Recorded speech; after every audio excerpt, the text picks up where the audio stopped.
Welcome to the Horror Hangout podcast, where film fans watch the best and worst horror movies of all time and talk about them. My name is Ben Errington, and today I'm joined by regular co-host, Mr.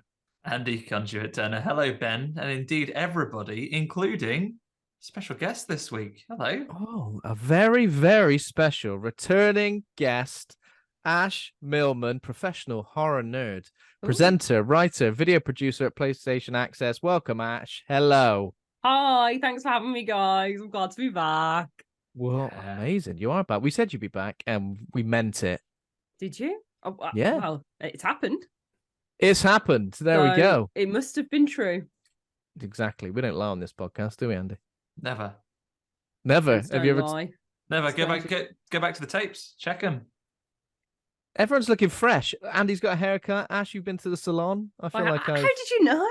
You just tell. You got that glow about you. This is my superpower. I notice when anybody's hair has changed, even slightly. Andy. Yeah. Everyone's looking good. Everyone's looking great. Sorry, you're looking good too, Ben. Sorry, Ben. You look really nice. You've got a new moisturizer? You look ever so radiant. I wasn't fishing for compliments, but if you're going to give me some, then I'll take them. It's October as well. The spookiest time of year. I don't know what that meant. Spookiest time of year. It was bloody warm today, though. It is really hot. I put a jumper on to recording because it was black, and I thought I'm going to be goth and cool for the horror podcast. And I've been regretting the choice. I will tell you that. Waiting for the nighttime air to cool me. Yeah, I'm not enjoying it at all. The warm daytime October. It's not making me feel all kinds of weird. Wasn't prepared for it. I was at a wedding yesterday. You know what? You think with all the advances in technology, formal clothes, they would have worked out to not make them horribly uncomfortable and sweaty the second you finish putting them on. But no, especially when it's a little bit warmer than necessary. You feel it the second you do the last thing. Like the second you finish pulling that tie up, your body's like, the second you do your cufflinks starts to shut down. Like if you get stuck in a Debenhams or something, you just start to weaken. You're like, oh no. Take a big breath out like Padme and just give up on life. Just fade away. That's incredibly specific. Getting stuck in a Debenhams. Does that happen to you? Oh yeah, you get stuck in a Debenhams and someone you're with just wants to look at one more thing. It's you've seen all the things possible. You are stuck. The power of politeness keeps one stuck in the Debenhams. Oh yeah, I see what you mean. I've definitely been lost. Have a look at those vases. Yeah. I mean, I guess not. Yeah, there's only one answer. Even if the answer's no, it comes out your mouth. It's of course not. Like, oh no, I love vases. The last breath. Is there even an exit on this floor? No. No, I don't like that. I've definitely been lost in a Debenhams multiple times. You try and find a toilet, you come back out, you're like you think you're on a different floor. It's horrible. Oh man, you know what? I haven't been to a Debenhams in a long time, and I'm not excited to go back after this. I think they've gone bust, and they've gone bust. Oh well, good thing for it, eh? Eat shit, Debenhams. Stop making your facilities the place that literally drain the life out of people if you could. Talking about shops going bust, I didn't imagine I was going to bring this up. Has anybody seen Wilco TikTok lately? No. I'm afraid I'm not subscribed. I'm so glad. What's new?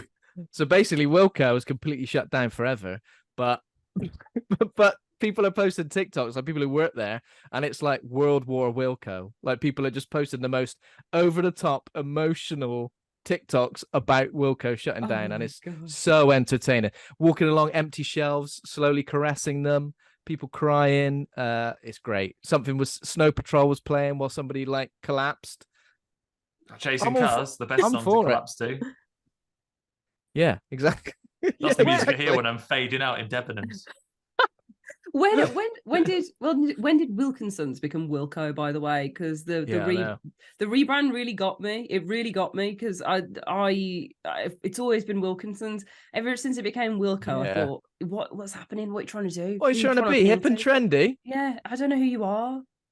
No. It's like when people write through in any context that isn't like getting burgers and they don't spell it as a word, but THRU. Like, mate, you're a building society. You don't spell through like that.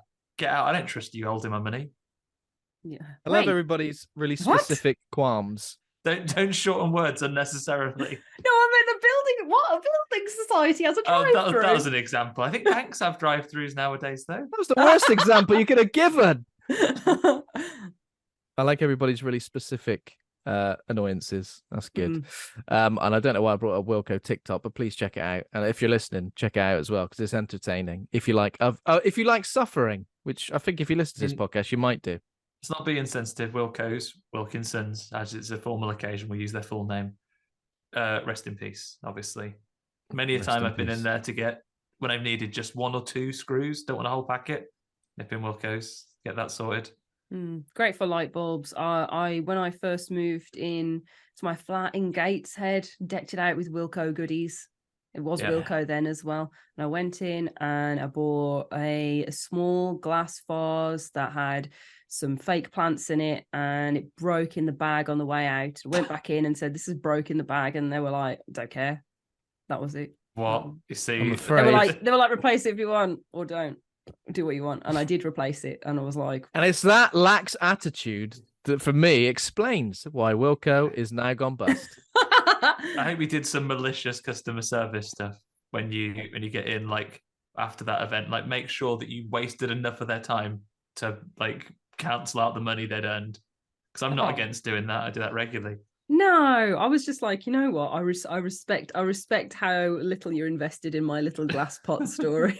I was like, fine, I'll go and sort myself out. Amazing. But yeah, so yeah, October, it's all happening. Everybody getting in the spooky mood. Ash, I see you're doing a daily horror thread on Twitter. Yeah, not the only one though, eh? Not the only one. I've been up to it. Everyone's doing their little October thread. These are the 3 best ones though, right? Yes. I mean, I've forgotten a week in. I've missed a day. Yeah, I've missed a day. I had to go back and do a double post. That's humiliating. I'm saving mine. I think I'm actually going to do it as of recording. I'm gonna do it tonight. I'm going to do an extra post to level it out. What have you included on there so far, Ash? I don't know. I write it and it goes out of my head. Like I can't tell you. Once it's written down, you don't need to think about it anymore. Yeah, it's gone. Evil Dead Rise, Resident Evil 4. I don't know. Did I include those? Yeah. You definitely started with Dredge. Yeah, I did. Yeah. Did that win a Horror Game Award? It did not. I heard it lost by 1 vote because Ben Errington particularly had voted several times for Resident Evil. I heard Best that too. Horror fishing game, Resident Evil 4. What's that? It's not a choice. I mean, it has fish in it. It has fish in it. Yeah, it works. legitimate choice. Exactly. Yeah. Well, anything you do? Have you decorated the house yet? Either of you? Halloweeny stuff. Has that happened yet? Did you do it for the whole month?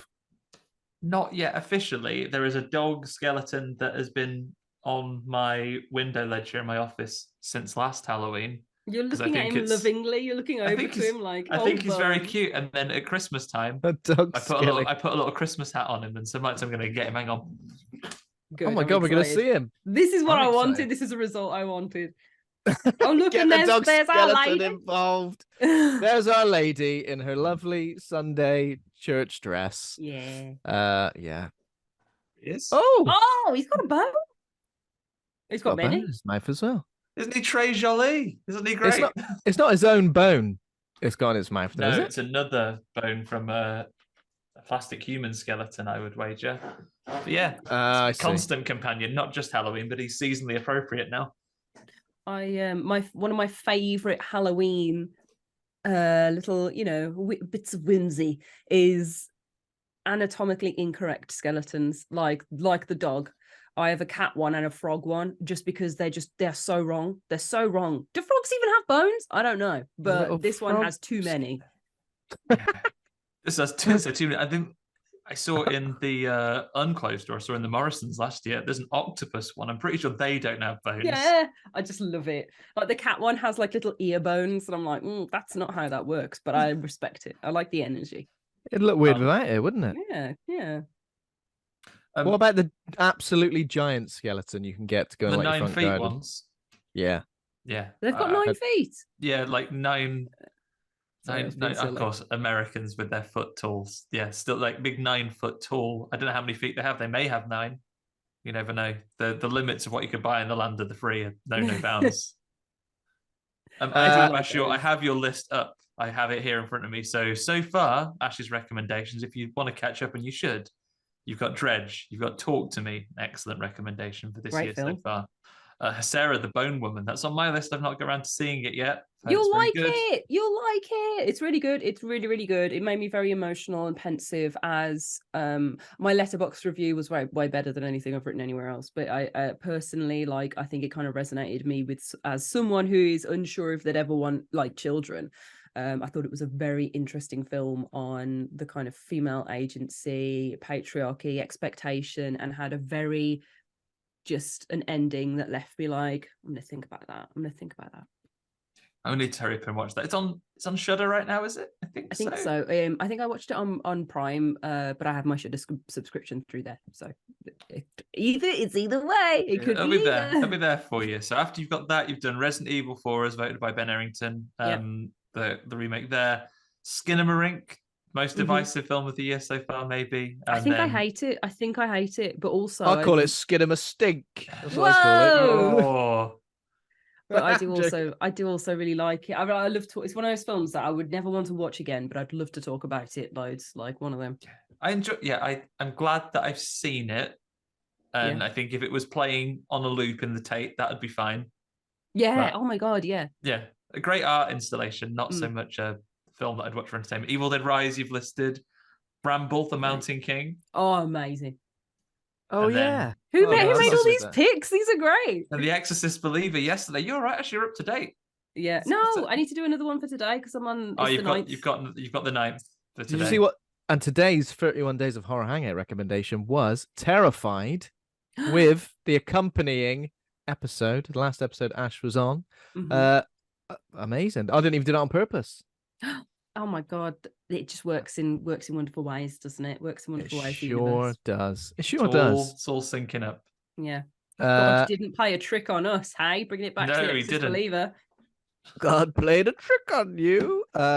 Yeah, but that's anything else going down in October? What else is going down? Obviously the Horror Game Awards came and went. That was a little while ago. Ash, that was very fun. Enjoyed watching that. Yeah, that was VFS Horror Game Awards. There is the Horror Game Awards also in December. I was slightly confused by that. So that's two completely unrelated things. Yeah, so Feardemic have made a Horror Game Awards. That's right. That's like Feardemic's Horror Game Awards, and then there is the Horror Game Awards, which are December. Which is it's like Deep Impact and Armageddon all over again. Sorry, I know what's going to happen. But yeah, they're both great. Obviously, one hasn't happened yet, but it looks really good. I'm really excited for it. I'll be hosting in that one as well, to make it even more confusing. So... Oh, you are hosting that one? What? So someone goes, did you not see the Horror Game Awards? Oh no, I didn't actually. Which one did you talk about? The one hosted by Ash Millman? Yeah, exactly. Just to really mix it up some more. Yeah. Oh no, we should be able to do this in genre type things. Like it's about saying, oh, did you see that new sort of quiz show or reality program on Channel 4, or any program, in fact? Oh yeah, no, which one is it? The one that Davina McCall hosted. You wouldn't bat an eyelid, would you? You see, it's fine. You're allowed to be ubiquitous in your chosen genre. There we go. But yeah, there we go. I'm excited for more awards and more bits and pieces. But Feardemic's one was really fun, really good. Went to Poland to film it, so that was nice. I love Poland. Nice pierogi. Country. It's sick, isn't it? The food's love so pierogies, good. Nice people. Yeah, incredibly difficult language, but everyone's very nice. Yeah. I only learned swears, so I won't say them. Well, I lived there for a year and I don't know much better. Well, I think I'm going to pronounce it wrong, and I think it'd be more embarrassing to be like, I know a swear and then say it really wrong than any other word. I don't know if it was like another word or not. I'm going to leave it. I'm going to let it settle. Pressure. I'm just if anyone out there speculating, does Ash Millman know swear words in Polish? Yes. Yeah. Will she prove it? No. Allegedly. Doesn't need to prove it. Don't need to prove it. Okay, I mean, apart from that, there are a couple of horror news bits. Well, actually, the one thing I was going to mention was Forbidden Worlds Film Festival, which I'm going to be attending next week, which is at the former IMAX in Bristol, showing loads of stuff from the likes of Night of the Creeps, Arachnophobia, Christine, Mimic. Ooh. Mimic, underrated. And a couple of films I've never seen before, The Guardian and The Hidden. So yeah, looking forward to that. Going to be covering Christine next week on the show as well. Nice. That should be fun. Went to that, so that's the Big Scream 2. It's called. so yeah, looking forward to that. Went last year, that was fun. What else have I got down for horror news? I mean, I know we're going to talk about a couple of these anyway, but before I just say, Jesus Christ, this weekend was insane for new horror releases. Of course, Exorcist Believer, but then also VHS 85, Totally Killer was out on Prime. Yeah. Pet Sematary Bloodlines, which I thought was like I thought it was ages away. I was like, I didn't realize that was out this weekend. No. So yeah, I guess we're going to be talking about one of, or maybe a couple, I don't know. And then When Evil Lurks as well. We got to see a copy of that, didn't we, Andy? From the same director as Terrified as well. Yeah, actually, if you haven't got around to that yet, if you want to see a good, an excellent possession movie this year, get stuck into that. Yeah, director of Terrified. My goodness, we'll talk about it in what we've watched. We won't do spoilers, but talk a little bit about that in a minute. Isn't it out at the end of the month? Am I right in thinking that? Like it's I'm saving limited myself. screenings, like in cinemas this week, and then I think it was on over the weekend. I think there may be a couple more in the week, but oh my god, I'm going to Google it right now. End of the month, you might be able to catch it. 27th of October, I think it comes out on Shudder. So yeah, that's really good, isn't it? Oh my god, there's none near me. Curse the Midlands. Curse the Midlands. Damn it, London! Don't be so selfish. Yeah, I'll have to wait until the end of the month, but it'll be worth it. It will. Talking about horror games, and we've definitely got the right person to discuss this with us. Alan Wake 2 is out very soon. Right at the end of the month, is that right? Yeah, 27th as well. Oh my god! I know. 27th is another gnarly one because Five Nights at Freddy's out on that date as well. Oh my god! What am I going to do with my time? It's crazy. Too much stuff's going to be done with your time. Yeah. You spoke to Sam Lake as well, didn't you? I did. Oh my god, I heard his lovely dulcet tones in person. That was the hardest I've ever tried to act cool in my life. I was just like, yeah. So that's Max Payne. Yeah. Literally. We did a whole interview where I was really actively trying to be like, hello, I'm a pleasant lady who likes horror. And then at the end, I realized I'd forgotten to ask for a picture to be able to post about it on socials. And I literally like Terminator ran out of the room because he just left. And was like, somebody get the picture. And he was like, did you do a bullet time leap at him, taking the dive to the door? But yeah, he was so lovely, and the game is I'm so gassed for Alan Wake 2. The gas levels are high. I could just burp out all of my joy. Your eyes open so wide then. Jesus Christ, the joy! Not the joy!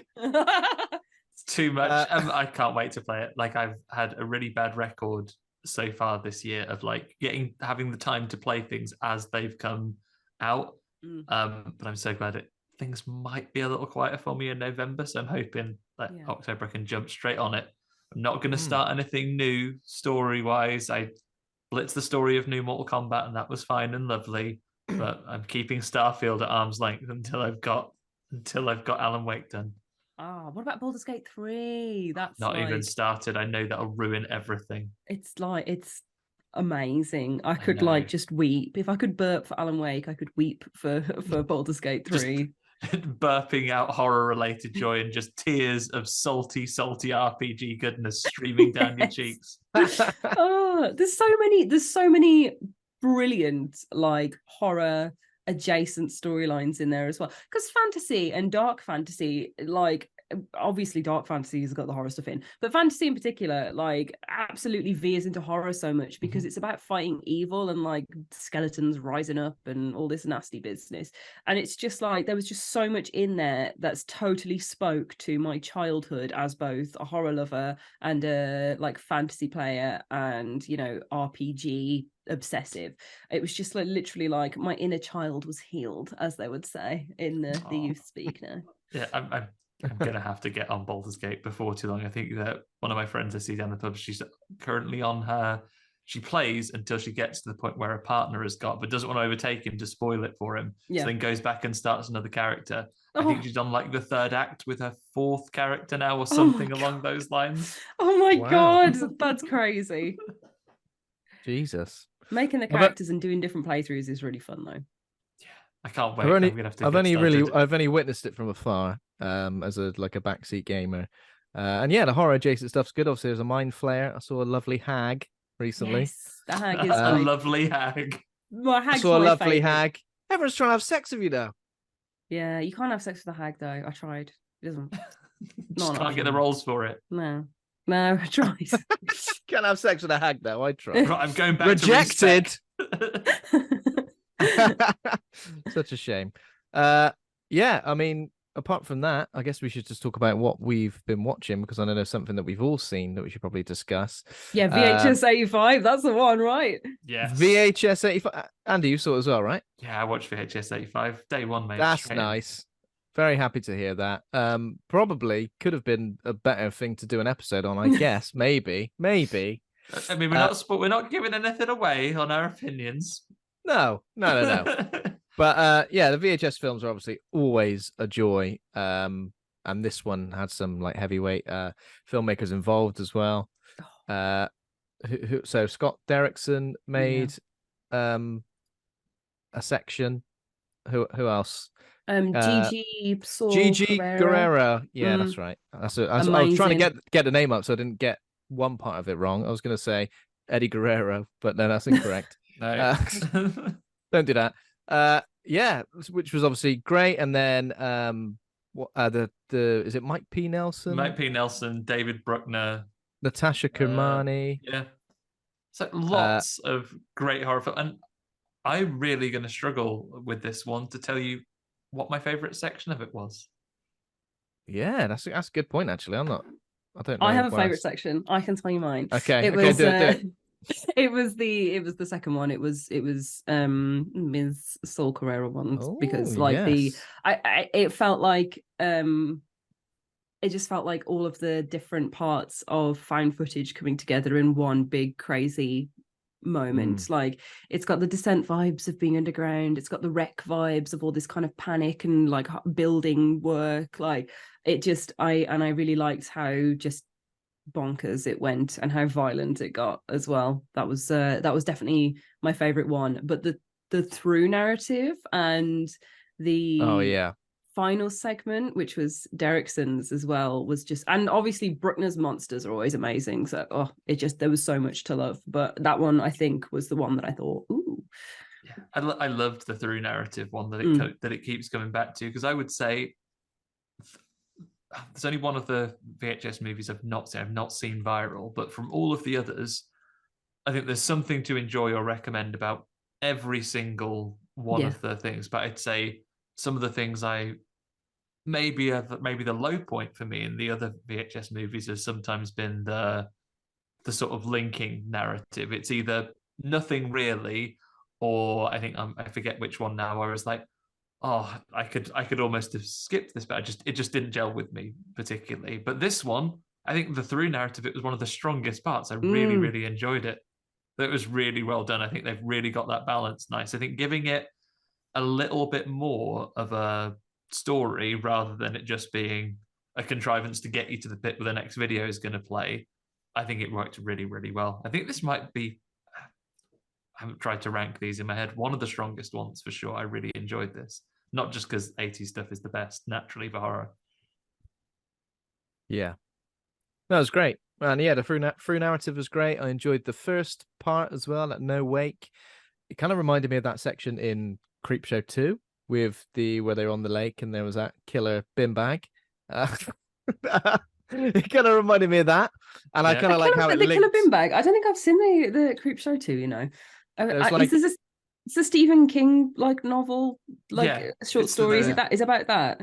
It's like a big bunch of, because George A. Romero was part of the first Creepshow. I didn't know if he covered any of the second one, but yeah, the first section in Creepshow 2, it's something called The Raft, and it has similar. That is the Stephen King one. Yeah. Okay. Is that right? Okay. It's like an oily muck that's slurping people. It's like an oily muck with loads of stuff on it, and it's killing people. It kind of reminded me of that a little bit. I need to watch that.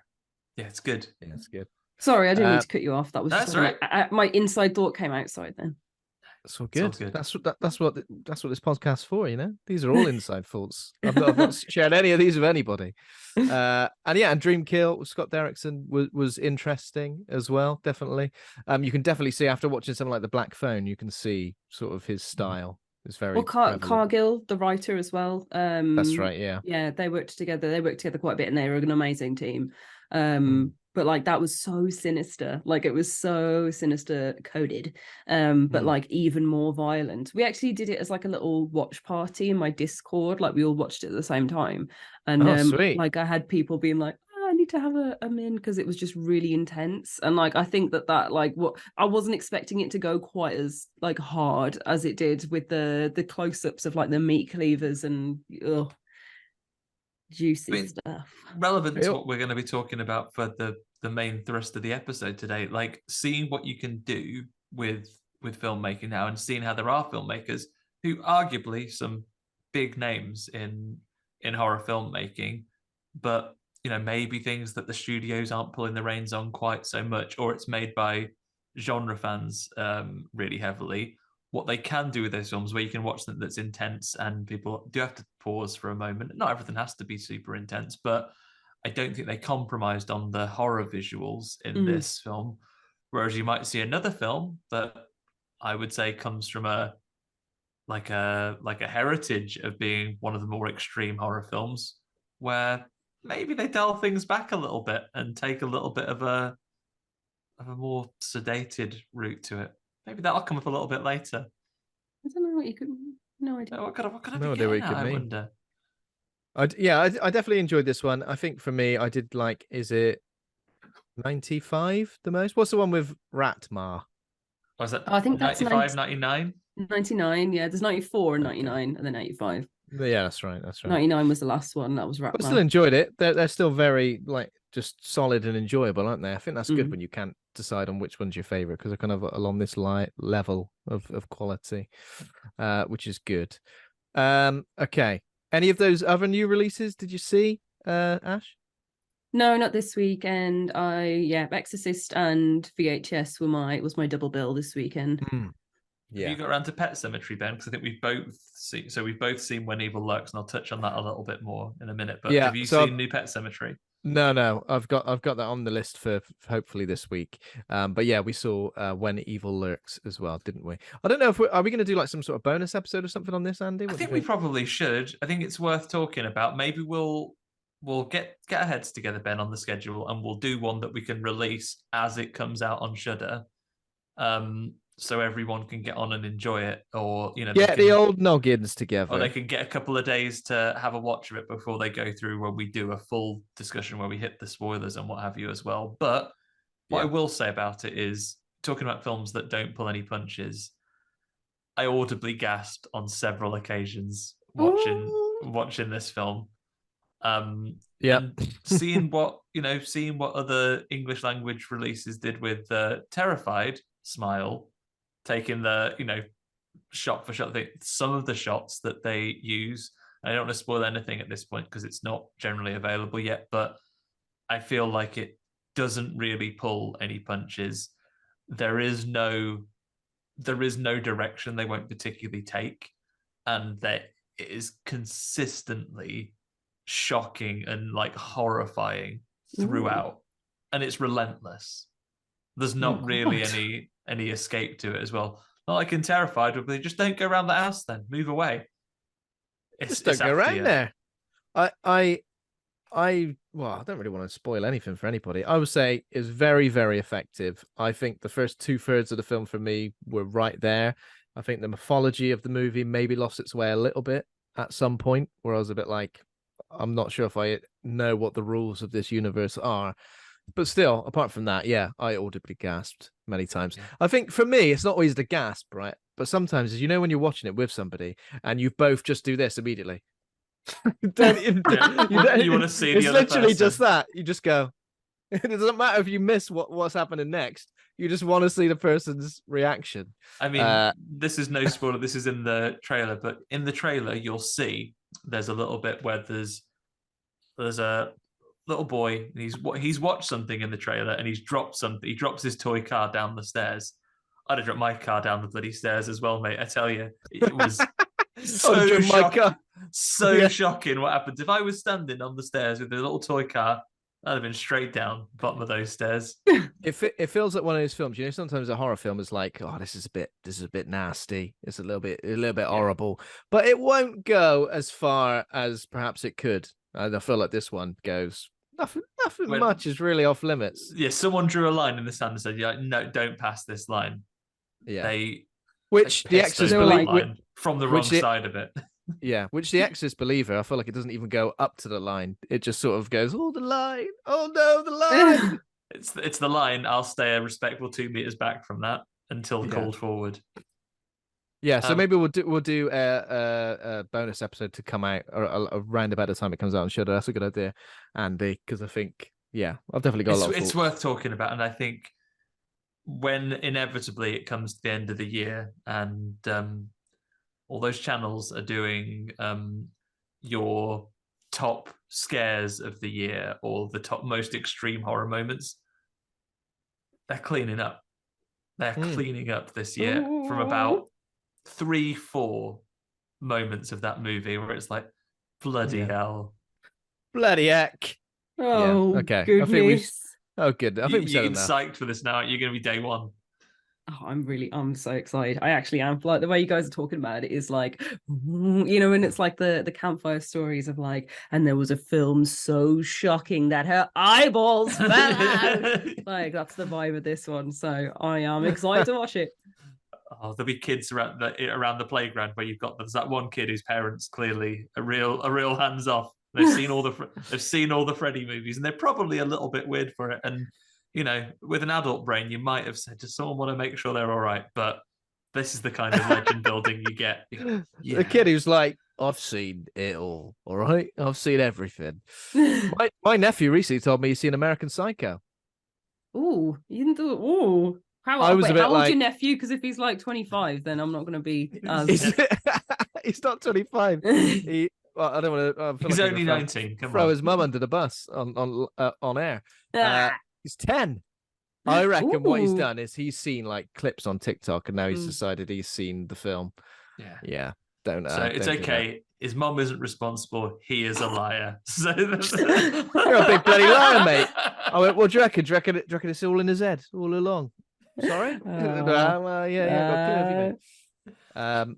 Anything else, Andy? I will say that I finished Resident Evil 4 Separate Ways, which was nice, bloody lovely. I haven't had a chance to play it all the way through yet. That's something I want to get done this week with my time. Yeah. So I'm assuming nothing's going to be a spoiler for you, though, is it? Or is it? I'm not going to spoil anything. I wouldn't do that. You can talk about it. It's totally fine. Yeah, but I don't want to spoil it for everyone, especially Andy. He's not played the main game. Don't spoil it. So, you can talk about it. If you talk about the music that goes over those credits, Ben, I'm going to be so pissed off.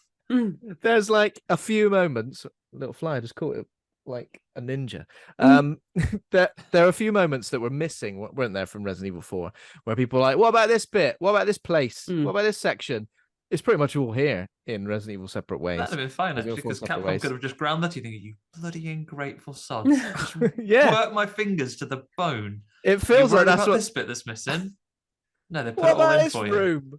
And there's like a bit of a sort of stalker enemy thing going on, which is fairly new, especially for Separate Ways.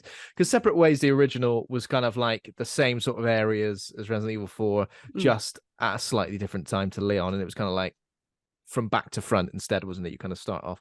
And it still kind of feels like that sometimes, but it feels like there's so much more to do. 6 hours or so, which I think is pretty good for like a DLC. I think you can get a lot out of that. And I'm keen to go and play it again, like on a harder difficulty as well. Yeah. Now I've got all the exploring done and out of the way. Yeah, all that stuff. All that stuff. But yeah, you feel like you've got kind of like unique boss fights as well, which is great. I loved it. And I think like Resident Evil 4 is, again, I don't want to spoil anything, but Resident Evil 5 next, it kind of feels like... No, Ben, how dare you? They've already annoyed me terribly by not doing Code Veronica. Come on. I know, but at the same time, I'm getting that vibe. I almost get that. There's almost like a few bits where I'm like, oh, are they going for 5 next? I don't know. It feels like they might do, but then again, I'm not sure with 5. Remember the thing they got stung for at the time? Like, you know, they drove up loads of racial tensions and the sensitivities when they had it, and it's very difficult to do a game in that setting and not have most of your characters be from that location. But, you know, it was still a very tough thing for them to handle. I feel like now those topics are probably even more sensitive, like more prone to being critiqued than ever. How are they going to handle it? Either with extreme care, and they'll do it exceptionally well, but I also think that if they have any amount of sense about them, they will worry, and they'll be having to think very carefully about, what if I just botch this terribly? Yeah. So you know what you could do to avoid yourself all that thing? Just do Code Veronica, that film that just hasn't do been Code remade. Veronica next. I love how you're just gonna like just stress Capcom out, like just be like, can They're you do fine this? until they listen to this. Oh, fucking hell. They were like, oh, we were just gonna do new graphics, but now I recall we did get quite a lot of shit for that, maybe. But Resident Evil 4 is like, somewhere in Spain. It's like, is it? Where? Where? I think they tried to work out exactly where Spanish it was. tourist board are going to be all over them. Yeah, they are, exactly.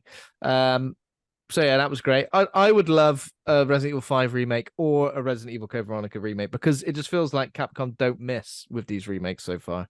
Even though I know a lot of people thought Resident Evil 3 was maybe a bit short, but I enjoyed it anyway. It still had the good stuff in there. You got Nemesis. If there was no Nemesis, then I would be disappointed. But there was Nemesis, so can't go wrong. That is ingrates again. That would be insane if there was no Nemesis.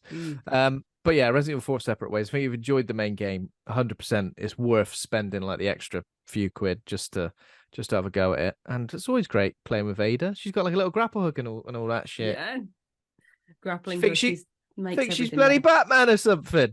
Oh, she is. Ada could beat Batman. Yeah, she is. That's true. That is true. If Ada went up against Batman with 24 hours prep time, she'd fuck him up. If you think about it, like Batman, he has to change into Bruce Wayne when he has a formal occasion to go to. She does adventuring. Yeah. In a lovely party frock. She could walk straight into a cocktail event. She would absolutely. I just think she'd clean him up. I just think Batman would be there like, and like try and throw a gadget, and she'd be like, she'd just give him a stern look and be like, stop, and that would be it. I don't even think she'd have to do any like adventuring. Don't bother, mate.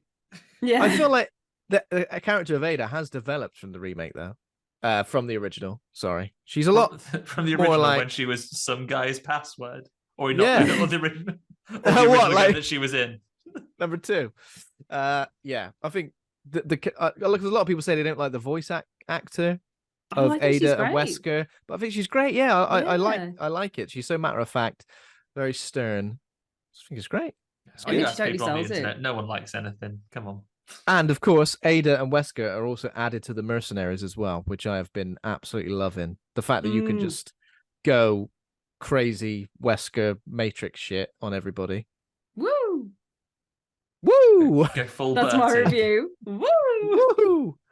Okay. But has anybody seen anything else you wanted to mention? Couple for you, Ben. So Whoa! For better or worse, I did an Exorcist double bill and watched the original the day of before I went to see The Exorcist Believer of the evening. May have coloured my opinion, but I wanted to be fresh on the Exorcist. I've said this before on the show. Like, I couldn't recall fully if I'd ever seen all of The Exorcist in one sitting. It's been a film for years where I've just caught it already in progress, or seen it and then had to stop because I was like going somewhere or whatever. So I thought, you know what? I need to make sure before I talk about its legacy on a podcast that I have seen it in order start to finish. So I sat down and watched it. It may have coloured my experience here. I also saw Hell House LLC 2, The Aberdeen Hotel. Yeah. You know what? More of the same. Good stuff. It's honestly, that whole series is just reliable. Like, you know what you're getting. The first one is the best one. Yeah, they're really effective. Like, just, something this house. This is a prop, isn't it? Does a little move. I'm going to watch 3. It's all turned up on Shudder recently. Yeah. And I was wondering why. It's because a new one's about to come out. Yeah. On Shudder. So a prequel, The Origins. I'm excited for the. What are the Origins? One. Yeah, they're going to do an Origins where they're sitting down saying, should we call this hotel the Aberdeen Hotel? Because it might get the wrong kind of attention. That's a spooky name. Yeah. We're going to see how that goes through. Well, it's interesting because you get, you know what? No spoilers. You need to watch number 3 first, and then I'll come back. We'll talk about it when we've done it all. I also watched the predecessor, not a prequel because they're not connected. But after I loved How to Kill Monsters so much at Fright Fest, I went back and watched Book of Monsters. They're 2018, so Stuart Spark, Lindsay Crane putting that out. Book of Monsters, real good. If you enjoyed if you enjoyed How to Kill Monsters like me, and you saw them out of order, you'll like this as well. It's very good. It's practical effects, it's schlocky, it's funny, it's a very charming movie about it's a girl having her 18th birthday party. You know what? Some monsters turn up. How'd you kill them? Well, oh wait, sorry. That's later. Have a book. Yeah, a book about their monsters. Sort them right out. And then How to Kill Monsters is showing everywhere, isn't it? It's like all over the festival circuit. Yeah, they're doing the festival circuit. Yeah, if there's a horror festival anywhere near you, you can probably catch it. And you should, because it's very good. It's a lot of fun. Other than that, because I was away from home for a couple of days, but I still wanted to absorb a little bit of content, I started on the good old BBC iPlayer a little bit of a haunting program in preparation for Uncanny coming to TV on Friday. I watched another one called Paranormal: The Girl, the Ghost, and the Gravestone. I'm a couple of episodes into that. It's a 4-part short series where Radio 1's Shana Larry is going around doing some investigations of some haunted houses a particular haunted house story in Wales. And it's a real psychological jump to go through, probably with the person who has the most relaxing voice in broadcasting, ever so calm and gentle voice that she has, talking about dead scary things, about ghosts in the night, writing spooky things on your wall and haunting your kids. It's good. Not the kids. Please don't haunt them. To be fair, you know that it's going to be wrong from the very beginning. As soon as she goes and sees this ghost house, what's the last thing you want to see against the wall, just under your kitchen window? Did you say the very beginneth? Very beginneth, yeah, because it's an ancient ghost story. It's a 1700s grave. That's what they said then. Love it. I'm gonna adopt that into my thus, daily. From the very beginneth, there was a gravestone just underneath the kitchen window, saying, "Tell you what, there's a body in there, isn't there?" Oh, so you get ghosts in your house, isn't it? Building it right up against a gravestone. Would like that on my gravestone. Tell you what, there's a body in there, isn't it? Like just hammered in. If you build a house here, I will haunt it. Yeah, it's a given. But that's all good. That's the much of it. And then film of the week. Film of the week. Film of the week. Film of the bloody week, which is it's The Exorcist Believer. Can you believe it? 2023 American supernatural horror film directed by David Gordon Green, DGG, I think he likes people to call him. The sixth installment in the Exorcist franchise, but it serves as a sequel to the 1973 original. Assuming, have they done that legacy sequel thing again where they vetoed sequels? Well, I guess the second one is the only one you really need to veto. Maybe. I don't know. The film stars Leslie Odom Jr. and Dowd, Jennifer Nettles, Norbert Leo Butz, Lydia Jewett. That's a great name. That's a fantastic name, isn't it? Norbert Leo Butz. Let me just go back there. I can't just skip over it like that.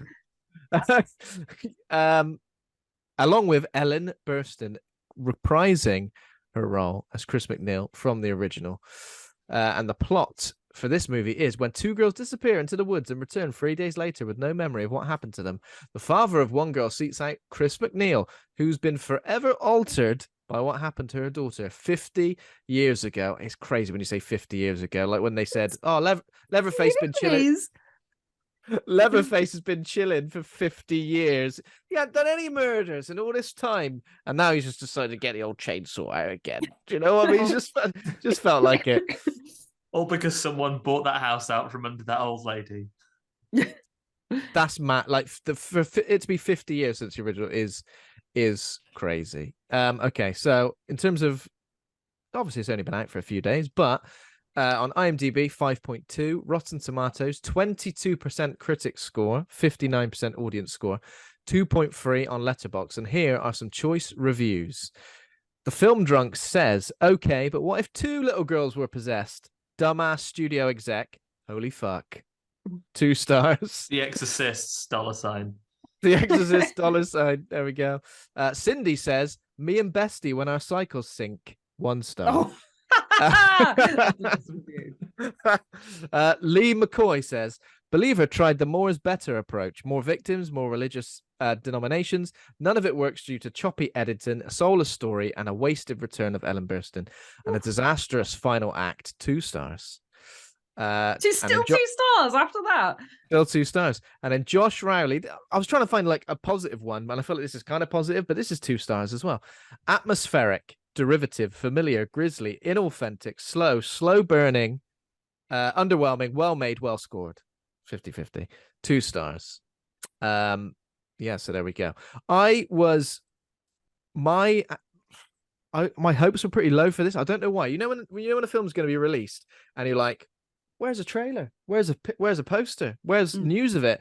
And then suddenly it just all drops and it feels really close to the release date. I always feel a bit, I don't know how I feel about that. And of course, unfortunately, the reviews haven't been great, but I thought, ignore those reviews. We don't care about them. Let's go and check it out. But I mean, first I should say, what is everybody's relationship with the movie The Exorcist? Does everybody think of it as like one of the all-time greats? I don't think just one of the all-time great horror films, one of the all-time great films. Are we up there? Ooh, my take on The Exorcist is it's a classic. It's a classic. And that's kind of how I see it. Like I think it's a great film. I think you can see its influence across loads of things. I think it's an incredibly well-made film. It's not my favorite ever. I'm not obsessed with it. I don't like have it on a pedestal. I just think it's a good film. That's kind of my view. It wasn't a defining film for my love of horror, whereas I know it is for a lot of people, or like marked them in some way or marked their parents.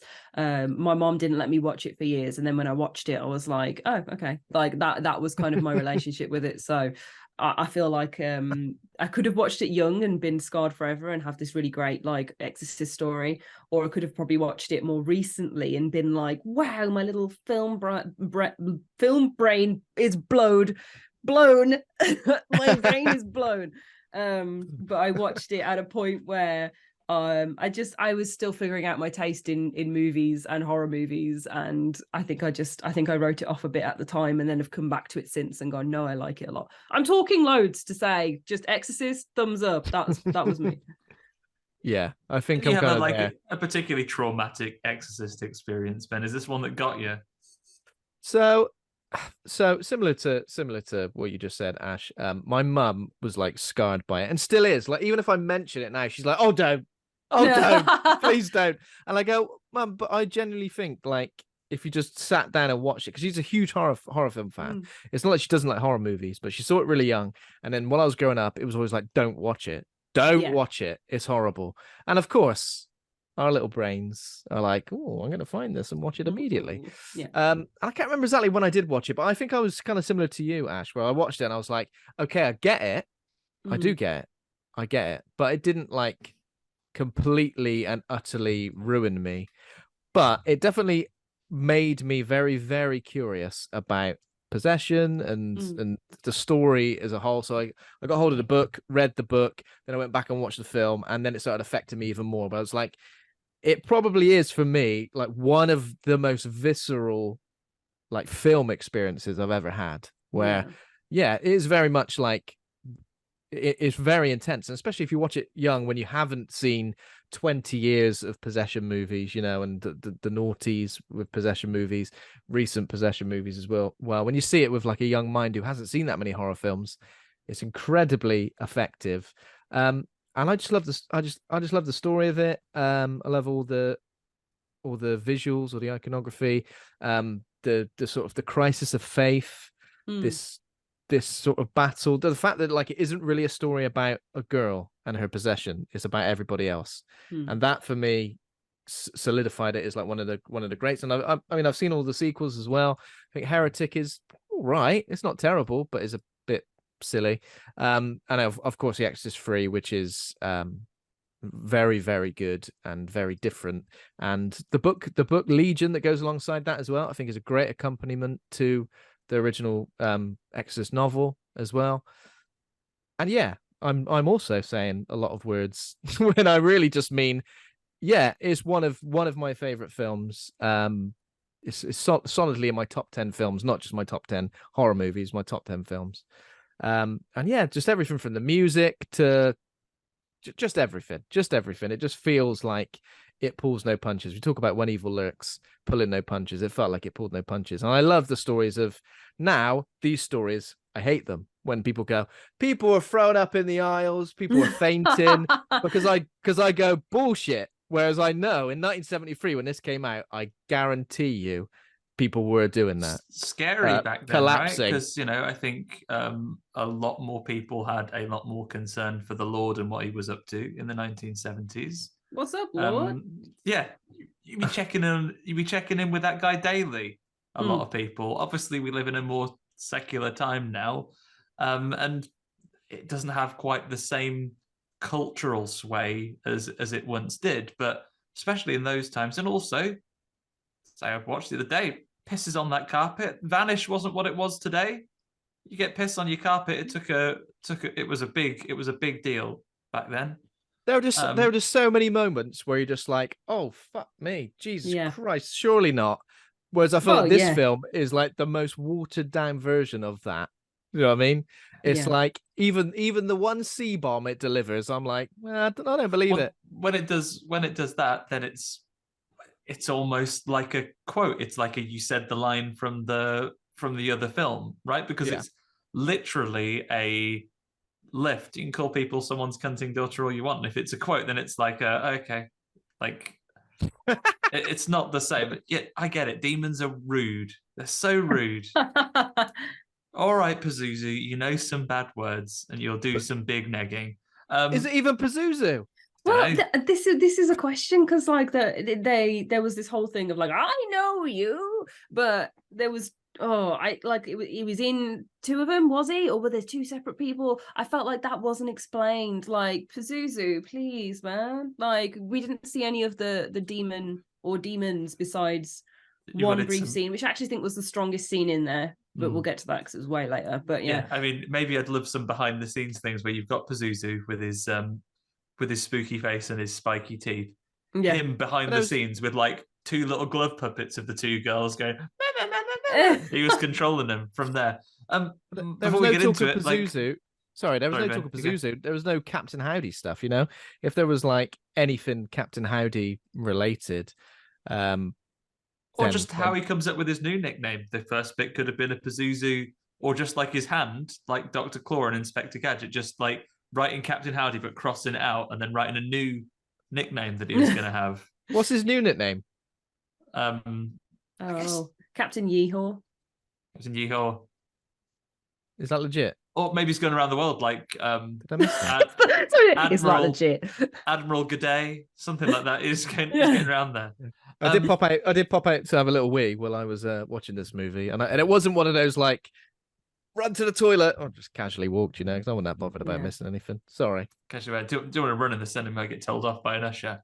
My history with this film, I think, growing up as a teenager, it's one of those ones genuinely. Just as I was starting to get into watching horror movies, and I was getting amongst it. Scream was big at the time. I was getting into going back and checking out my Freddy's and my Jasons, because it was at a time when these things were more readily available to you, because you had decent video stores, and your parents would stop caring because you're close enough to being old enough to watching this stuff, so they'll let you rent them out. The Exorcist was one. It was like, no, made a conscious decision. That's a bit spooky, isn't it? I don't want to watch that, because I think it was of a time when the internet wasn't quite so readily available, so you couldn't very easily see, this is just a film and the actors that are in it are fine. And I think it was in an era when there were those kind of stories like, everyone that- involved in this film is dead. Girls that was in that got her head twisted off in real life, or people died, or it was bad, and then she was really possessed. And even though I saw before I saw the film, years before I saw the film, I saw a documentary about them making it, and I saw the woman who does the voice of possessed little girl, Pazuzu voice, and she's like a Dot Cottony character, just punching a load of darts, and that's why she's got like a dead deep voice. But even then, seeing her, a regular old lady with that voice, still quite scary, and like that, if anything, just enhanced the fact of how scary it was. And it really put the spookums at me, and I didn't want to watch it for a long time. And then when I finally did watch it, that had kind of died down a bit, and I'd absorbed more horror, and I was like, okay, it's just a normal horror film, but still a fantastically made one, for sure. Yeah, I think that there's definitely something to be said for bearing witness to years of horror and seeing all the things that The Exorcist has influenced, and then going back and watching it and being, because it then is familiar, isn't it, even when it's not meant to be, and it is the progenitor. Like you've got all of these references back to it from other things that are coloring your vision of, oh, it's not that bad because X, Y, Z. Yeah, and The Exorcist of all films, how heavily it is parodied, not only in other horror, but all of the comedy elements of it as well. Like, not only, films like Scary Movie, but I'm fairly sure, like, on 90s TV, like, there were, like, comics doing, like, pretty sure, like, Dawn French, Jennifer Saunders have done. What's that like spoof film called with Leslie Nielsen? Leslie Nielsen. I know he's in... I think he's in the Scary Movie films. Leslie Nielsen's in those. There's definitely a spoof of The Exorcist. He's definitely done a spoof that where Leslie Nielsen was the Exorcist. I'm pretty sure Linda Blair's in it as well. It must be one of the Scary Movie ones because he's in those, because it's not part of Leslie Nielsen's finest work, of course, Dracula Dead and Loving It. Cool. Yeah, there's definitely a bit in Scary Movie 2, isn't there? And Repossessed, American comedy film that parodies... Repossessed, that's it. Yeah, that was what I was thinking of, I think. Don't know if I've seen that. But yeah, I feel like with The Exorcist, it's just like fear of the unknown, isn't it? And I feel like one thing, we will get into it, of course, one thing that this film does, and I feel like, sorry, David Gordon Green, I feel like it was similar with Halloween. Not so much Halloween, because I'm a huge fan of that film, but I think Halloween Kills and Halloween Ends. It feels like, I don't necessarily think it fundamentally misunderstands the point. However, it does a lot of driving the point home via monologues, via just anything. Do you know what I mean? As soon as a character in this film says, do you want to know what I think evil is? I go, well, not really. Can you not show me what you think evil is through the context of your actions and not explain it? Whereas I feel like The Exorcist, and again, we're talking about classic, so it's really easy to do this, but it is just so good at telling such a great story about so many different characters and their crises of faith. And I don't know, I kind of feel like this film needed more. It needed more of a crisis of faith, or at least it had a crisis of faith, and it needed to fully commit to it, so we could believe it when that crisis of faith was undone. And I don't know, I feel like all these different characters with different faiths, like there could have been much more. It could have been at loggerheads a lot more. I don't know if loggerheads is even a word. What am I thinking of? But do you know what I mean? There's like, it is. Loggerheads is a thing. It's when two logs go to a head-to-head. That's what I meant. It feels like there's so much. With all the characters you got involved, even though these characters are like half baked, and I'm like, why is this person at the exorcism? I don't even know who you are. Do you know what I mean? Like, who do we have? She's his neighbor. She was in it at the start. Remember, she told him to put the bins out. I think we listed them. So it's like nagging neighbor. I mean, she'd be fuming there. You can't be leaving your bins out. Put them away. Yeah, nagging neighbor. Guy who looks like Alan Carr, not the smoking guru dude, the comedian. Guy who looks like Jordan Peterson. He was like, I think it's absolutely terrible that a demon has possessed somebody. Shut up, Jordan Peterson. We don't want you here. Get out. What are you doing at the exorcism? For God's sake. Jesus. Who's next? You've got the wait in the car priest, and then you've got wait in the car priest, who turns up like some sort of Avengers on your left scenario of him appearing like we're supposed to care. It was, yeah. And then you've got the just like a root witch, the last lady. Did they get? Is she the same lady that's in the opening scene? Did they phone her up and say, "Yeah, you were in a scene with my wife early in this film. Can you pop over?"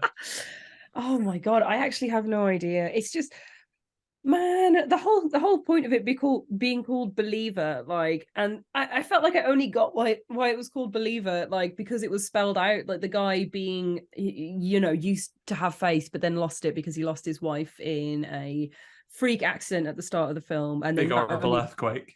Yeah. And then that only really comes into play. Like, that only actually matters at all in the exorcism when his daughter goes, "Oh, you don't believe."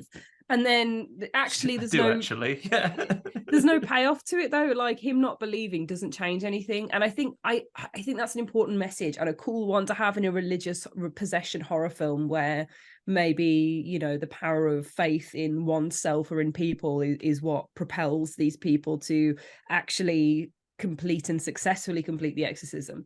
But I only came to that conclusion by thinking about it afterwards, and not in a fun way, just in a like, well, what was the point in the whole Believer biz? You know what I mean? I think it's sort of obscured enough that you would be equally able to come to the conclusion, hang on a minute, their names, their first initials all spell out Believer, and that's why they were all randomly here. Yeah. Oh God. Like Captain Planeting the demons. Hang on. I feel like David Gordon Green is obsessed with Community, because that feels like all that Halloween Ends and Halloween Kills was doing was going, listen, right, if we all get together, this lady here, she's got an iron, she's brought an iron to fight Michael Myers, get them all together to fuck up Michael Myers, then they'll still get beat by Michael Myers. It was almost still get beaten because they didn't have a big old metal mulcher at the time. And then it feels like this film is like obsessed with that. I kind of thought, okay, so what it's doing is, I would have liked it if it completely just binned off Christianity completely. I thought that would have been a really interesting take if it went, look, we're going to try and do this with different faiths and something that could have been interesting. The fact that there are a few different faiths involved, there just needed to be a bit more conflict between the characters. Well, there's kind of like someone who does a bit of subsets of Christianity, though, aren't they? Like, all of them believe in God. Even like the voodoo practitioner lady, would you say that was what she was doing? This is the thing. You still loved a bit of God? I thought she had like a different faith, but then she was talking about God at some point, or like reciting, like when they had that moment where they both bonded over knowing the same message of the Bible, And I was like, oh, so this is another piece of Christianity, is it just like channeled differently? I was like, it's very cool that the practice is different, but is there like something else that isn't God? But it all came back to that kind of mono. Yeah, because obviously the original is very much about Father Karras and his like crisis of faith. Yeah. And that is very prevalent, of course, extremely prevalent when it comes to like his relationship with his mother and the fact that his mother passed away, and then Father Merrin, that's the other guy, isn't it? Yeah. It's kind of, I don't know, I just believed it so much more, whereas I feel like the crisis of faith here is like, okay, you lost someone close to you. I completely understand why you would have a crisis of faith, and you're forced to make some kind of choice. I understand that as a plot device, great. But I just feel like it's resolved so easily. It almost gets to the point where it's like, actually, I need to have faith now. I'm just going to start reciting the Lord's Prayer. Yeah, I don't know. Everything felt incredibly half-baked. And I really like the setup. I think the setup is great. Like, kids going missing, like is terrifying, stressful stuff. I could have easily enjoyed like half a film of that. The fact is, if this is going to be a planned trilogy, which we've already discussed on this podcast, one of the major problems we have with the Halloween trilogy is that it feels kind of like not planned. It doesn't feel like it's planned. It's kind of like, okay, here's the first one, which is kind of like a callback to the original. Second one, filler, and ends. Yeah, I still haven't quite forgiven that one yet. That I feel like they gave Michael Myers a wonderful send off. They absolutely tied up the whole Michael and then Laurie Strode thing. The only problem is that they did another 2 films after they did that, and because it did well. And the fundamental mistake that like studios fail to think about is it necessary to plan a trilogy and then lose sight of the fact that you should make films that stand on their own as good self-contained films. If you want to, and if you've got the green light and your funding that you're doing a 3-film arc, then fine, you can put some things into there, but it's still necessary for your films to stand on their own. And I think David Gordon Green is getting a bashing as this film has come out. I don't think he's a bad filmmaker. I really liked 2018's Halloween. I think he's an incredibly skilled filmmaker. I don't know enough of the inside track to know that, is it that he's not given enough leeway by the studios and those constraints? Is it that he struggles to deal with the corporate side of things, and it is like he's having to compromise on what the vision would be for a film? Is it a directing side though, or is it because it feels like it's a writing side? Because it genuinely does feel like by the time we get to that third act, by the time we get to the big exorcism, it feels like it doesn't commit to any ideas, and it also runs out of ideas. I would have perfectly accepted this film not needing to be resolved. Someone doesn't need to die. Obviously, we are spoiling this. Somebody doesn't need to die. Something doesn't need to be exorcised. Sorry, exorcised. It could have just been like disappeared in a puff of smoke, or they could have been. Maybe you end the film with them being taken into the forcibly taken into the care of medical professionals who've gone, what's that? Yeah, but your daughters are mentally ill, and now we've just come round here to pop in and see, the health visitors come round. By the time we get to sundry doing an exorcism, then take them away lickety split. By the time we get to a point where it's like one of these characters is back at school, I was like, what? Excuse me? Just back at school the next week. Not even a day off. No, you've missed a few days of school already, mate. Get in. I love the build up of rituals in films that take you to like the underworld or have all these things, and I felt like the ritual in this one was just like, oh, she tried to talk to the dead. There you go. She's possessed now. Sorry. You make one mistake trying to talk to the dead. Yeah, I would have loved to have felt that or seen that without it being a throwaway line from the dad being like, oh, sometimes if you talk to the dead you can get possessed, and I'd have loved to have seen them like in that tunnel. So like the whole setup for it being that they go to the woods, they're in an abandoned tunnel system, she's taken an item of her mother's to talk to who died earlier in the film, and she's with a friend who's a Christian, so who knows about God, and they think together they'll have this little conversation with the dead, and then they disappear and walk for 30 days and come back 3 days later. Walk for 3 miles, not 30 days. Getting my biblical allegories mixed up. But like I would have loved to have seen more in that space, or like flashed back to, so that it kind of told the story of that happening. I don't need to see them get possessed or anything like that, but I would like to feel the magic of what was happening there, and why the item works, and how they talk to each other, and this kind of the homeless community out there that were all kind of referenced, but then nothing really came of it other than that they just lived there and had seen people go down there before, and that was it. Like they tried to blame them initially. It's like watching an episode of Heart. It's bloody Greengrass again, isn't it? It's that homeless community. Go and sort them out. Yeah, I think there was so many intro. Sorry, I've just moved on, and Ben's having Ben's lost it. Ben liked that one. Not Greengrass. He's always getting involved. Profiling. Oh my god. Oh, but I think there were so many interesting threads of setup that I would have loved to have seen pulled on, that like really interested me, and then it was just lots of people talking about their faith, and then an exorcism that again was really interesting and had an interesting premise of this choice. But I wanted more on the choice. I wanted us to talk about it and think about it, and them to like theorize what could happen, and to see the there was just like I just want to shake the film and be like, there's loads of good stuff in here, let it fall out.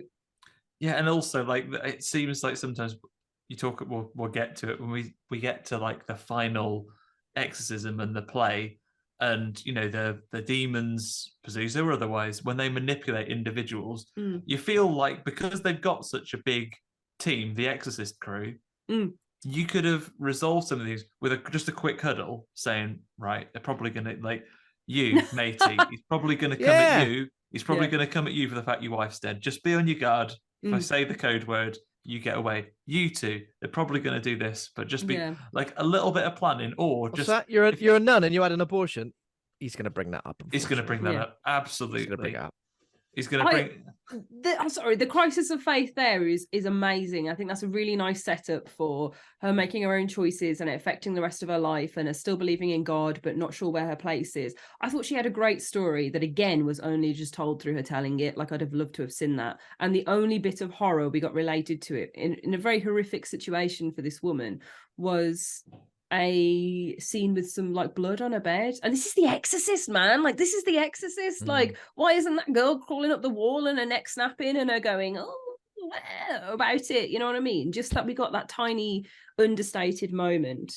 I think in any other film without The Exorcist's name on, I'd have been like, wow, okay, that's really impactful. Because this has The Exorcist's name on, I'm like, you need to step it up, Henny. Like, yeah, they're kind of taking a sword that cuts both ways on it. So by calling it an Exorcist movie here, they have absolutely capitalized on name recognition. And someone go, oh, new Exorcist movie. Let's go and see that. Because it's a 15.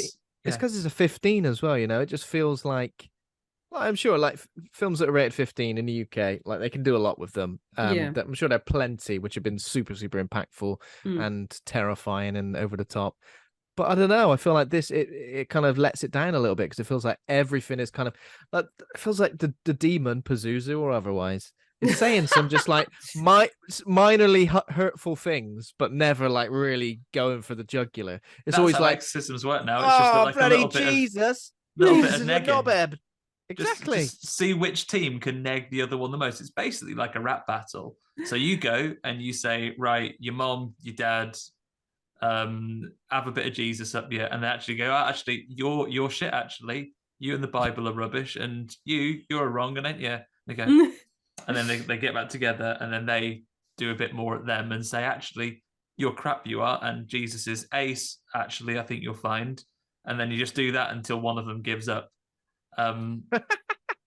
Yeah. It just felt like all the things that were.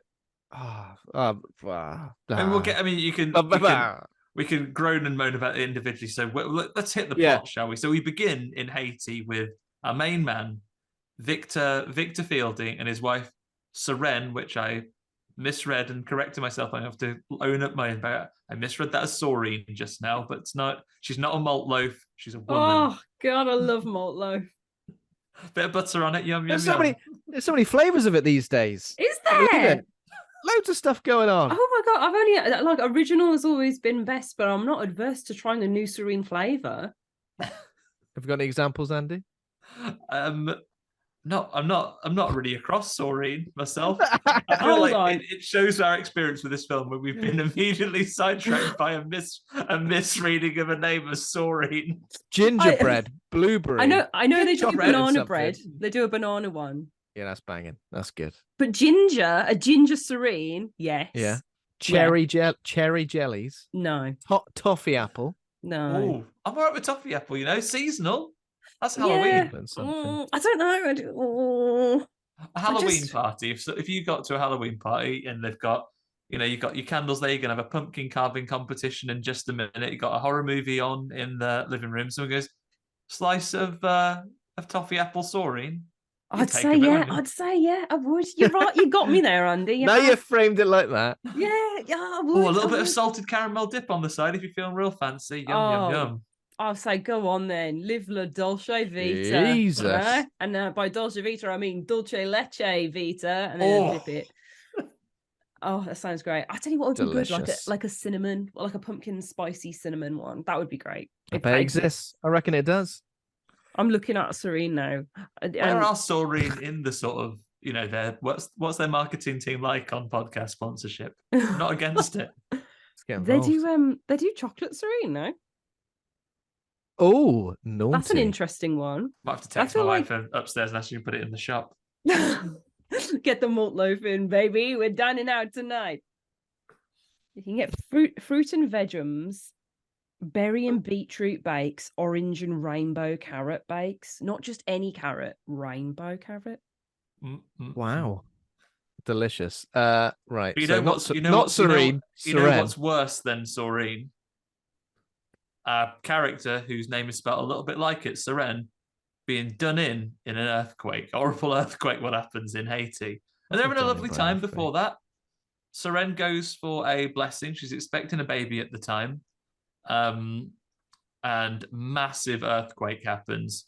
There's some visuals that are still, sorry, Andy, some visuals that are still prevalent. Shut up, Andy. It's time to talk. Shut up, Andy. I don't want to talk about the earthquake. There were some dogs fighting, which Victor was taking pictures of. There were dogs fighting at the start of The Exorcist as well, weren't there? So obviously that's gone. Greatest hits of The Exorcist, dogs fighting. Obviously, come to is that a poor cultural representation of other countries? Look at this savage dogs on the streets everywhere that you go. These dogs are ripping each other to shreds. That's what it's like in other countries. All right, you'll get ripped to shreds by a dog. Forget the XL bully in the UK. But so Victor Fielding's taking photos. You know what? I'm going to full name him every time, pretty much. Victor Fielding. Do you know what I'm kind of characters? Do you know what I've had enough of? And I feel like I've had enough of this in all horror. And feel free to shoot me down. Everyone's job being a photographer. Not just that. Spooky stuff happening and people having all wobbly faces when you take a photo, and that happens a bit later. I am sick of that. If it's an old film, I'll go. You just had a J horror kick. No wonder. I think you've disproportionately seen, because in a J horror you'll go wibbly wobbly over anything. Yeah, that's wibbly true. Wobbly is part of that. I don't know. I like a wibbly wobbly. I see a wibbly wobbly and I go, something's afoot. Cursed. Something. You get your photo back from Butz and it's got that sticker over you. Oh shit! I've been J-horrored, mate. Something's afoot. I was too busy. I was too busy being annoyed at that little kid who wasn't behaving for the photo shoot. Oh, I was on the other side. I was like, I'm a child minding my own business in my home country, and some foreign tourists are going, "Can I take a picture of you?" And I was like, "Oh no, he means the one in the photo studio back, the one with the little kid and the dad." I've jumped ahead, haven't I? I just thought you meant the little kid that that's covered her face for the photo. We're like, that's her right to do, mate. No, she was cute. She was good. She's allowed. But the boy in the studio, the dad was all doing my head in, where it, just that whole energy of pose, boy, and he was the one actually. I'm going to count to 3. Yeah. Oh, him? Yeah, he's a bad didn't sort. like him. I didn't like that whole family. I was like, just get out, man. Where's the side story of them having a miserable life? Yeah. No, when they're doing this, so there's an earthquake and buildings fall on people. It's a whole thing. And unfortunately, it's one of those injuries that you'll sometimes get in a film whereby the type of injury you have it's off camera. But unfortunately, she's the very specific type of poorly where you're going to have to decide whether you're going to save the baby or save your wife. And we kind of leave him with that choice. He's like in a Telltale game. The choices have come up: save baby, save wife. And he's like, and the bar is ticking down. He's got to make a decision, and we don't know. But we know moments later, because then we have a fast forward 13 years later. Victor has lost faith in God, having a breakfast, and his daughter Angela's there. I know. I don't want to be. It sounds like a horrible choice, doesn't it? It sounds like a horrible choice, but surely one thing makes more sense than the other. Does it? Do I sound like an evil person? Okay, it depends on what you think the one thing is. Shall we all say on 3 what we would say, who we would save? Yeah. Yeah. Okay. Ready? 3, 2, 1. Wife. The mum. Yes. Yeah. Okay. Yeah.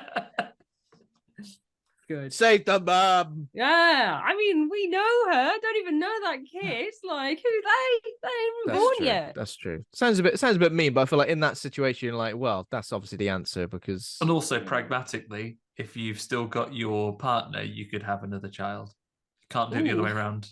Which is why I thought when because obviously I know what the answer is, because I know what the story of this film is. So I was a bit like, what's he playing at? I was like, what a rude man when that happened. Because I tell you what, it's because I have watched House of the Dragon recently as well, and the beginning of that is him being like, sire me an heir, and then kills his wife to get the baby out, and then the baby dies. it's the first episode, it's not spoilers. Yeah, sorry. But just before anybody starts going, she's spoiling this. But as soon as he like had this child, I was like, excuse me, are we siring heirs now? Like, where's your wife? Where's your loving wife that you're having a lovely holiday with? Why have you picked child? I don't know, I had to get over it quite quick, so I was like, oh well, he is a good dad and he does love us, so I guess that's fine. Also a hard choice. You feel like you've got to gather the doctors around and be like, can you give me any more clues on this one? Is there a better chance of something? You know what I mean? Like 50-50. Surely it's not just that literally it's 100% success rate that one will be fine if I terminate the other magic one. Magic injuries. Do you remember the woman in Signs? She's been pinned perfectly against a tree. She's got a few minutes left to tell you some stuff. She's fine. She's got one conversation. She's got one action point left, and she's going to use it on a conversation with you, and then that's it. And then she says, "Swing away." What's that even mean? God. Wow. We should do an episode on Signs. I love Signs, but I think that like the mom's the wife's kind of comment being Serene's comment being protect her, like she chooses the child, that's like her choice, that's her autonomy, you know what I mean? I think that does make a massive difference. So I wasn't also too super annoyed at the dad, because I was like, well, if that's the choice that she has made in this decision, in this situation where like she's squashed by a building, the last thing she's got to say is protect her, not save me. Like, okay, fair enough, man. No, that's fair. Like giving the character some autonomy and having that and knowing, I think that's the real right choice, as pissing about aside, is that if you know what someone would want, and then you can make that choice. You can make that choice, but yeah, you're right. I forgot if she says, "Oh, I feel like that's something." Okay, then. I feel like that's something the film gets right, is the fact that it doesn't give us all the information at this point, and it gives us some more information a little bit later. That's good. I feel like the film could have easily not done that, but yeah, so that's one good thing. But 13 years later, he's making up breakfast. He's getting bacon. He's having a gay old time, getting ready for another day at school. Is Victor? He's getting on by. Hide and seek first thing in the morning. Jesus. So he can jump scare his daughter. It was good though. It's good. He does some good tippy toes, which is difficult to do. People always hear you coming. But yeah, that was good. She the daughter. She's. Wait, what is the daughter's name? Why are both the girls' names? Angela. It's Ange. Ange and the other one, who's kind of like Catherine. Catherine. That's it. Catherine. Yeah. It's weird though, isn't it? Because that's, even though this story is, of course, the most interesting, it does kind of feel like this whole other family with a girl who's also possessed is a bit of an afterthought. A little bit. Oh, I don't know, because I think there's this nice kind of war between these people who like instantly hate each other, even though they're in the same position. And these kind of like very self-righteous religious family that he's up against, and they all talk at the same time. I thought the directing on that was really good, because it really set off like me being like overloaded. I was like, everybody shut up, every time they started talking. And it's like listening to this show. Yeah, it is. But I just thought that was really well done, and it's three people who are uber stressed about their children, and that is all they are defined by for this story, and that's all they kind of need to be defined by in this story. And the way that they kind of drop in and out, or at least the dad kind of drops in and out as it goes on, I think that kind of shows his character as much as him saying anything would. That's one of the few times that it really shows something. The dad in particular, who we basically need, and we'll come to it later, the dad, aka Ash Ketchum himself. Why am I calling him that? All will become clear as we get to the end. Oh yeah. But yeah, when later on, when he's presented with an important moment to be vital to the story, he turns that baseball cap backwards and he's ready to shout a catchphrase. Yeah, you're right. They have certainly the dad. It feels like it's a story of Victor Fielding and then Catherine's mom kind of coming to some common ground between the two girls, whereas the dad is just there to absolutely drop a bollock in the exorcism scene. There's also, do you feel like there's also some stuff that happens off screen which I kind of felt like I wanted to see? There's a bit where they turn up at the house of Catherine a little bit later, like after something's happened, like the aftermath of some stuff, like kids are cowering in the kitchen. terrified, and I was a bit like, I feel like I would have wanted to see all this stuff. Like I kind of respect the film for not showing us this stuff, but the fact that how the rest of the film pans out, I kind of feel like, I kind of wanted that. I literally can't remember the scene you're talking about. Again, I keep skipping ahead, but it's when Victor and Chris MacNeil turn up at the house of Catherine when she's upstairs, and the house is trashed and everyone's hiding, and then Catherine is possessed upstairs. Just before Chris MacNeil gets daredeviled. Oh yes, right. Yeah. Okay, that's why. That's what I remember about that scene. I was like, "There's more." Sorry, I keep skipping around, but I just feel like that stuff. I don't know. I kind of I want to see that. Yeah. I mean, we get to it fairly swiftly because I think this is maybe in an effort to get a slightly shorter runtime. Because this is just shy of 2 hours. It's like an hour 40, an hour 50. So it's just shy of 2 hours. But that being said, we don't spend that much time with our protagonists, I guess, our girls who get possessed pre-possession. It's because it's pretty much they've had a little scene of them being nice, and then they talk about like that day at school. She kind of breaks tradition, and instead of, I mean, this is proper dad thing. I thought we're going to do the thing we do every day, where you come and sort of sit and watch me work and do your homework. This isn't bonding, Dad. That's me sitting quietly while you continue working. But I'm going to go and study with my friends today. P.S. off camera, not really. She's going to do some Ouija boarding, not really. But like she's going to dragged like a third girl into it. Bless her. Listen, if anybody asks where we are, you've got to lie for us. Yeah. Drag the third girl. Yeah, so they're going off. Didn't even invite her. Thought that was mean. Yeah, she's literally just like, you're not coming to talk to ghosts in the forest. You're just there to try and hold this tissue. How long does it take? Together. How long does it take? I thought we could probably get it done in a couple of hours. Be home in time for dinner. No. Is there anything that says you have to do it off in the woods? Is there something special about the woods? I think there is reference to the woods being a place that people go to do this, but not much more than that. Just like that, it's kind of a place. I think it needed in the library, the mall.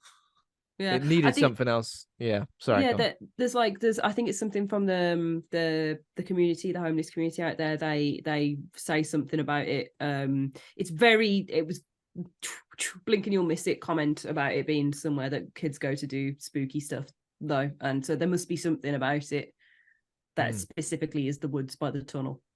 Yeah, so they've gone. So they go to do it there, and very quickly they're disappeared, and it all comes up with Victor phoning around and speaking to the parents of Catherine, who immediately are like, "Is this somehow your fault?" He said, "No, I'm the one that's phoning you." And he said, "Well, I've just spoken to this other person, and actually, they said they were the third person." So it quickly becomes like a manhunt, and they have their first interaction together at the police station, where, as you say, Ash, they immediately clash, and Catherine's dad in particular is like, "No, everyone shut up. Why aren't you doing this? Why aren't you doing that?"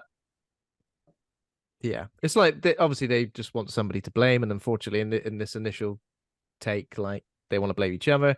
They look at some CCTV footage at the school when they see him going off into the woods. There's like a police officer woman as well who's kind of like facilitating the whole thing.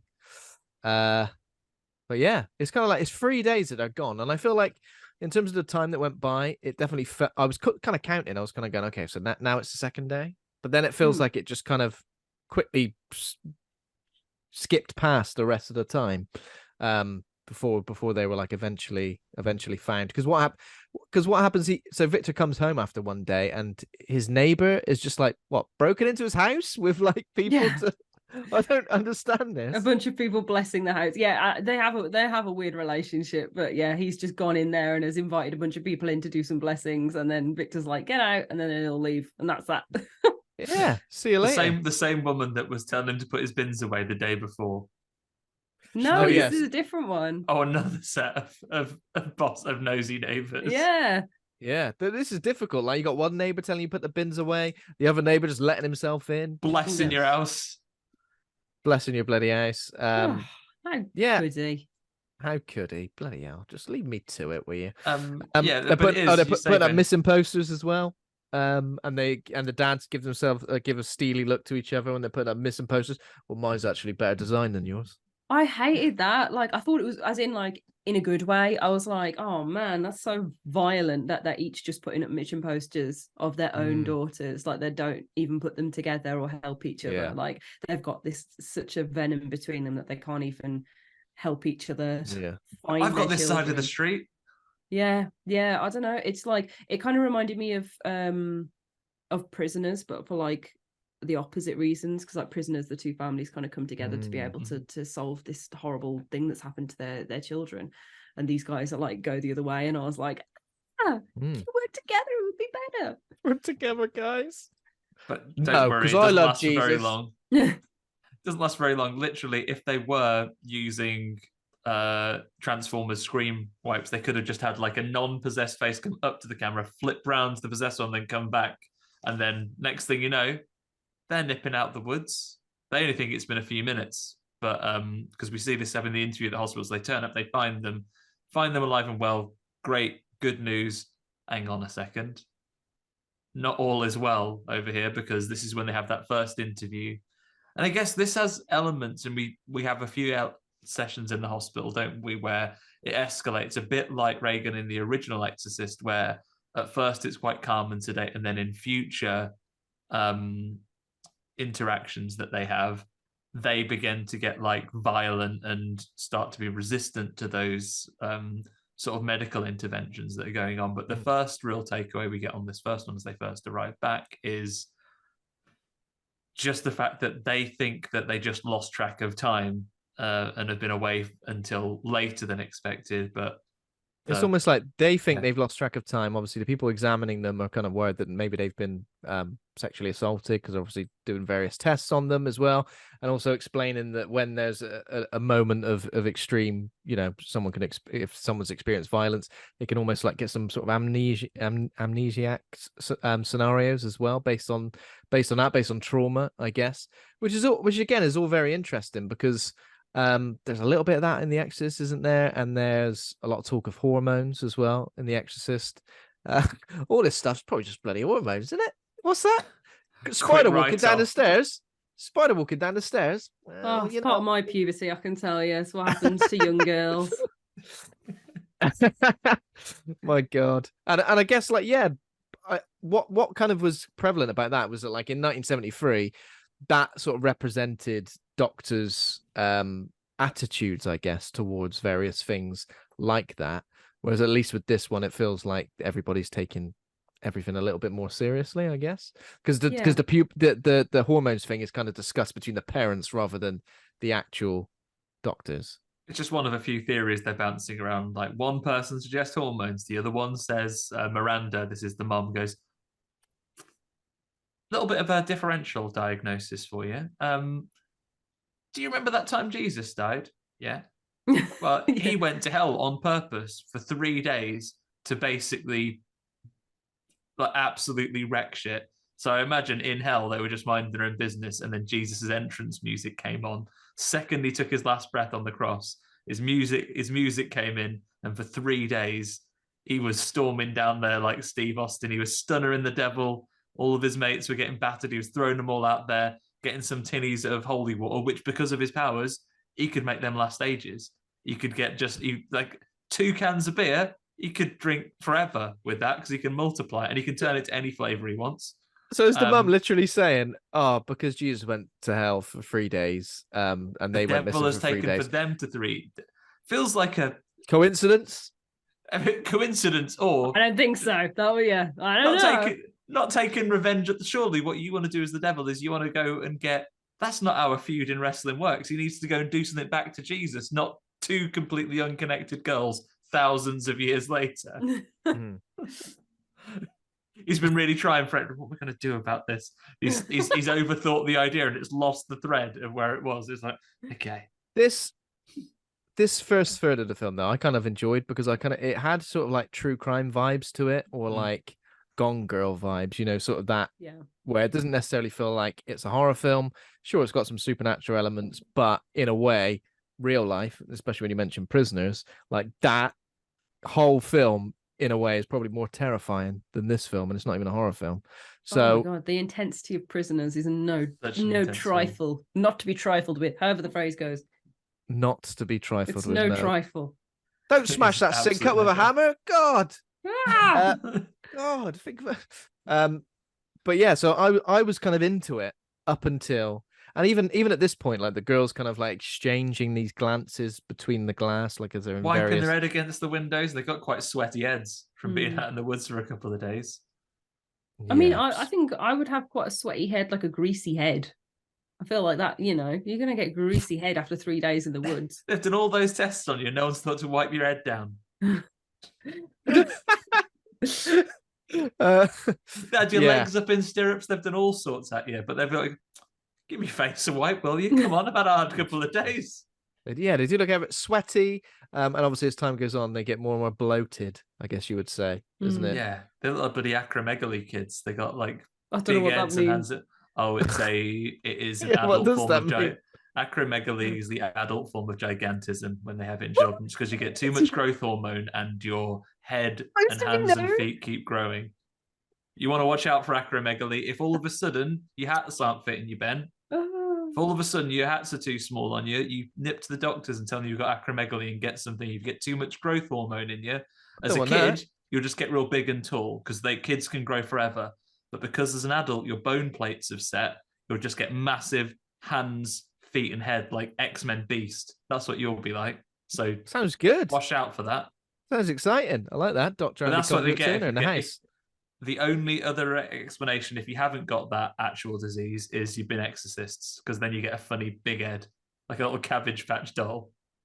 Yeah, it's kind of weird, isn't it? But yeah, I guess the like behavior doesn't.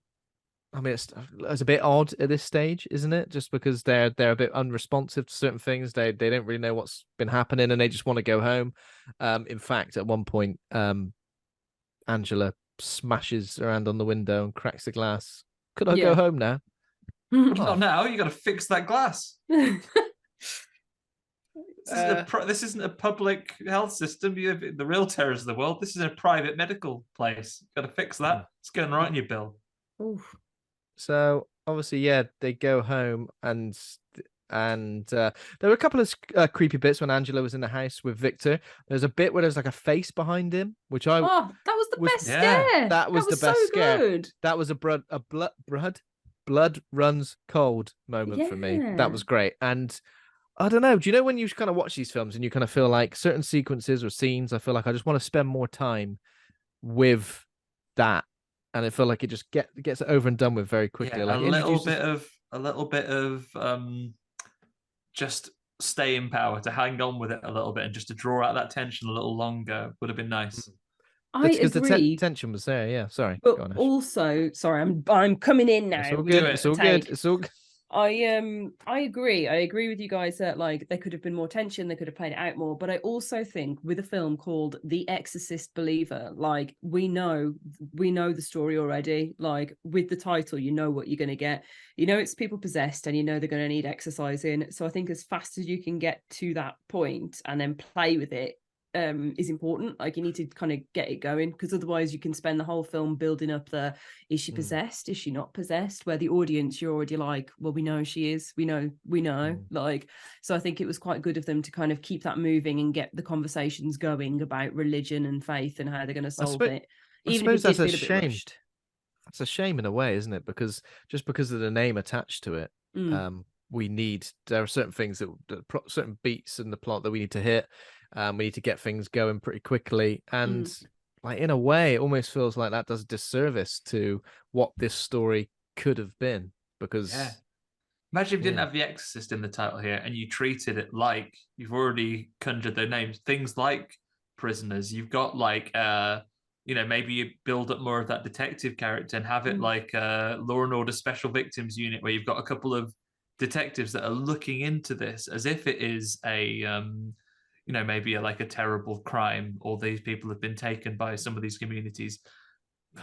At this point, you're probably getting the length of some epically long film or making it a mini series. And I know The Exorcist has just had a very well received series element to it, but it feels like without the weight of the name on this, you might have been able to do something that was a little more interesting. And then, as said, especially if you're coming into this as a potential trilogy in the beginning, don't feel the need to resolve it. Have like a skirmish against the possession and thing, and maybe you win one battle, or maybe you lose in the first one. Make this a 2-parter or something like that. But I would love that. Well, maybe that's what's going to happen with what goes on later. But I've like flashback to, I think it's the cleansing hour, where it's like that's literally just a whole film about someone being exorcised, like, but like, you know, an hour of it, and then being able to do that here with a lot more weird stuff going on. I don't know. Yeah, I definitely think the title doesn't help the film. I think, like you said before, it's the double-edged sword. Everyone will come and see the Exorcist film, but you have to make it an Exorcist film. Yeah. They're really caught in this one. Yeah. But yeah, like they say, they as Ash says, they bring it through and they get them to proper full-on scabby possessed real quick, in the fact that we see it for each of the girls. So for Angela, Victor, Angela in the house, turning the lights on and off, creepy, running a horrible dirty bath. Fingernails, horrible dirty bath. Like, I thought she was going to be in that bath. Yeah, I thought he was going to have to like swill her out. Yeah, getting proper aggro with her dad when he's like brushing her teeth, and she like walks into the room. Goes, "What are you doing?" Yeah. He goes, "What you say?" Did you say something? Nothing, actually. That's what it's like living with a teenager. Oh, it is. It really is. Got me once. Did you say something? No. Who's staring at? Was that them saying to you though, Ben? You sure it's the other way around? Like your kids should be chuntering at you. Did you just say something? No, I didn't. But reminds me though, this is Birmingham memories, Ash. Living back in the days, as a man came storming out of a door, and as I was just walking into a Greg's Bakery, and I think he said something, "I want you to let us go through first, you prick," or something like that. And I said, "Oh, fuck off, you penis," something like that. But I was like a 12-year-old kid, and he came back in and was like, "What you say something to me?" And I was like, "No, I was talking to my friend." Thankfully, you couldn't be sure I was lying, so he just left it and ran out. I mean, I don't know what the alternative was. He was a fully grown adult, and I was visibly a child, so I'm not sure he could have like beaten me in. But thank goodness for a quick lie, saved me there. It's a great relief to admit it. I'm sorry, man, if you are listening now. But I did say that to you. I did actually call you a penis. I wasn't talking to my friend. I was having to go at you. But now the tables have turned, because that was 20 years ago, and now you'll be quite elderly. Jesus. You can't punch kids. You can't punch kids. It's a shame. No, I don't mean that. But yeah, she does that with that. And it's quite an intense moment, because you can tell she's sort of the sun up with her, and she's like, I wasn't sure, was it meant to be implying that, because he definitely didn't say anything.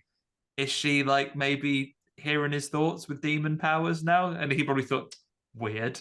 She's probably just hearing voices at this stage, isn't she? The next morning as well, she like plastic bags him. That's right, isn't it? She like runs up behind him and like plastic bags him from behind, like she was gonna suffocate him, and then like, I don't know, what did she do to him? I don't remember. You're just unsure of this. I remember her pissing the bed. I don't remember him getting plastic bags. She weed the bed, and then after she disappeared from the bathroom, he was like, "Where are you?" She ran up behind him and like got a Tesco's bag around his head, pulled him like that, and then just like slammed into the ground. Oh God! Yeah, she smacked his head off the bed, and it and he just got up like. I wish you wouldn't do that to me. It was like NPC, like totally resistant to damage, like got back up. Like that wasn't very nice, was it? Yeah. Meanwhile, and then Catherine and co are nipping to church, as is their wont of a Sunday. Yeah. And first, Catherine's having a shitter at church. She's there all restless, just like milling about in there. Do you guys do that thing where you pick stuff up with your feet? Literally, as this happened in the film, I was like, I need to ask these guys about this when we actually have this podcast. I'll sometimes do that. Yeah, because honestly, I loved it. I was like, she's so real for that. I would be trying to pick up the psalm sheets with my foot. Like, I'd be opening up all the little drawers. Like, she's just living her truth, man. Can you take church seriously, for God's sake? No. Oh, You can't say For take God's church. sake, that's the main reason to take it seriously. Yeah, I was Not like, you for can't him, say then church who? serious and for God's sake in the same sentence. Yeah, I'm with you, Ash. I think especially if I was bored at church and you're not allowed to bring your Game Boy or anything, apparently that's disrespectful. So you make the fun with the items that you have, your own body and the ability to pick things up off the floor. I just feel like anyone possessed, like in an Exorcist film, is in a church, do some mad shit. She does. Agree. She does a drowning pool cover. Yeah, but that's the thing. It wasn't mad. It was she just said some words. She could have at least pissed on the floor. There were no swearing. She could have easily said something about priests being, we all know. She could have said some horrible stuff. Was she possibly maybe touching herself at one point? I don't know. There was like a wriggle, and I was really glad the film didn't go into that side of things. That the original Exorcist had a lot of sexual violence in it, and it's kids, man, like it's just not necessary. So I think it was just her seeing her like wriggling, but I understand that being just because I thought maybe it was going to go in that direction. Yeah, like the self-referential thing. I think they have made it so it can be suggested, because I wondered the same, but it's I'm sure if you look back on the notes, there will be some people that interpret it as that and some people that don't. I think for those very reasons, being that it's dealing with young characters and so on, and it's not making a grubby movie of the 1970s anymore. You could do that to make it suggested for people who think that's an important factor, but for those for who it's an unpleasant factor, could be like, nah. I feel like I don't think it needs it. Was I for don't the think shock. it's good for it. The original felt like it was there for shock value, wasn't it? More so than anything else. It wasn't integral to like anything or anyone's story. But yeah, I just wanted her to do something mad. I first of all, I kind of thought, piss. That's the first thing you could have. That has been perfect. Like, look at the setting there. She's right in the middle of the church. She's done that sing song to get everyone's attention on her. Much like, again, original Exorcist, Reagan comes down where everyone's gathered around the piano for a jolly old sing song. And she comes down, says something inflammatory, pisses on the floor. What a mic drop. That is the mic drop of its era. It is, but unfortunately, we've already had the cultural zeitgeist of Black Mirror stealing that moment. Oh my God, yeah. If there was anything that's true. that, it would not have the impact that you'd want it to, because we've already seen a character literally taking a dump in the middle of a church earlier in the...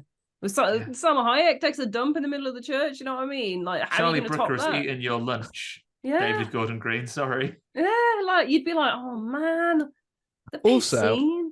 I feel like with any violence that happens in The Exorcist, I always feel like Pazuzu commits acts of violence in such a way where casting doubt upon, like doing that, like in a room full of people, for example, or even like daredeviling someone, it feels like one step too far, like actually doing it.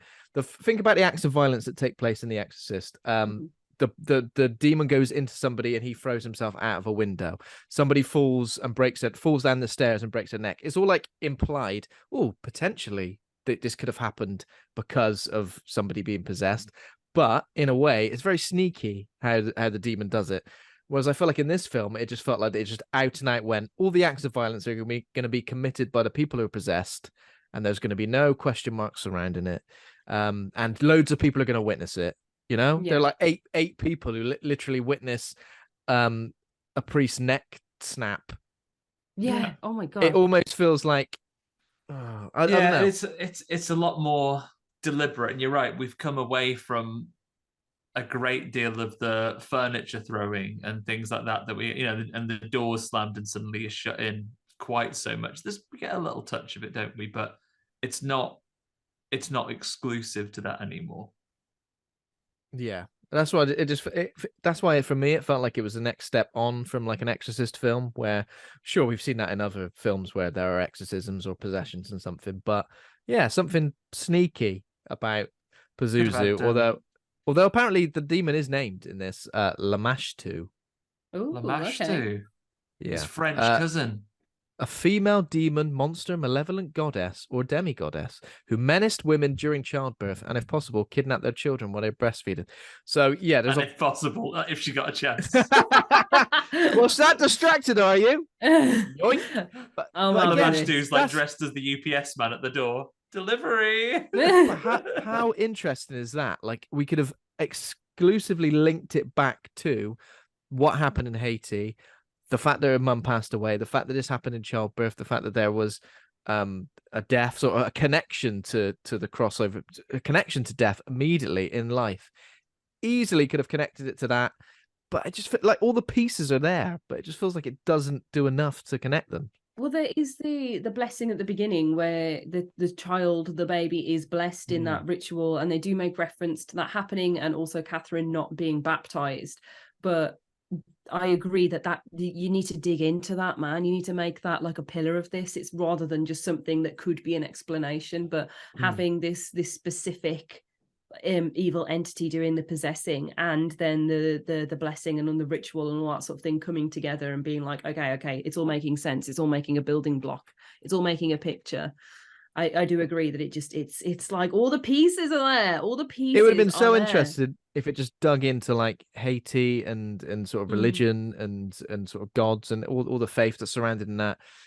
Yeah, and just in a way maybe get these Christian characters who are like, this is what I think is the answer, to be, we have to completely disregard that because this ain't your mama's Christian. Yeah. Just I would have loved that. I definitely wanted it to be a different religion, which is I am unsure on the woman who was talking about like roots and taking the magic of the earth and giving things and taking them back.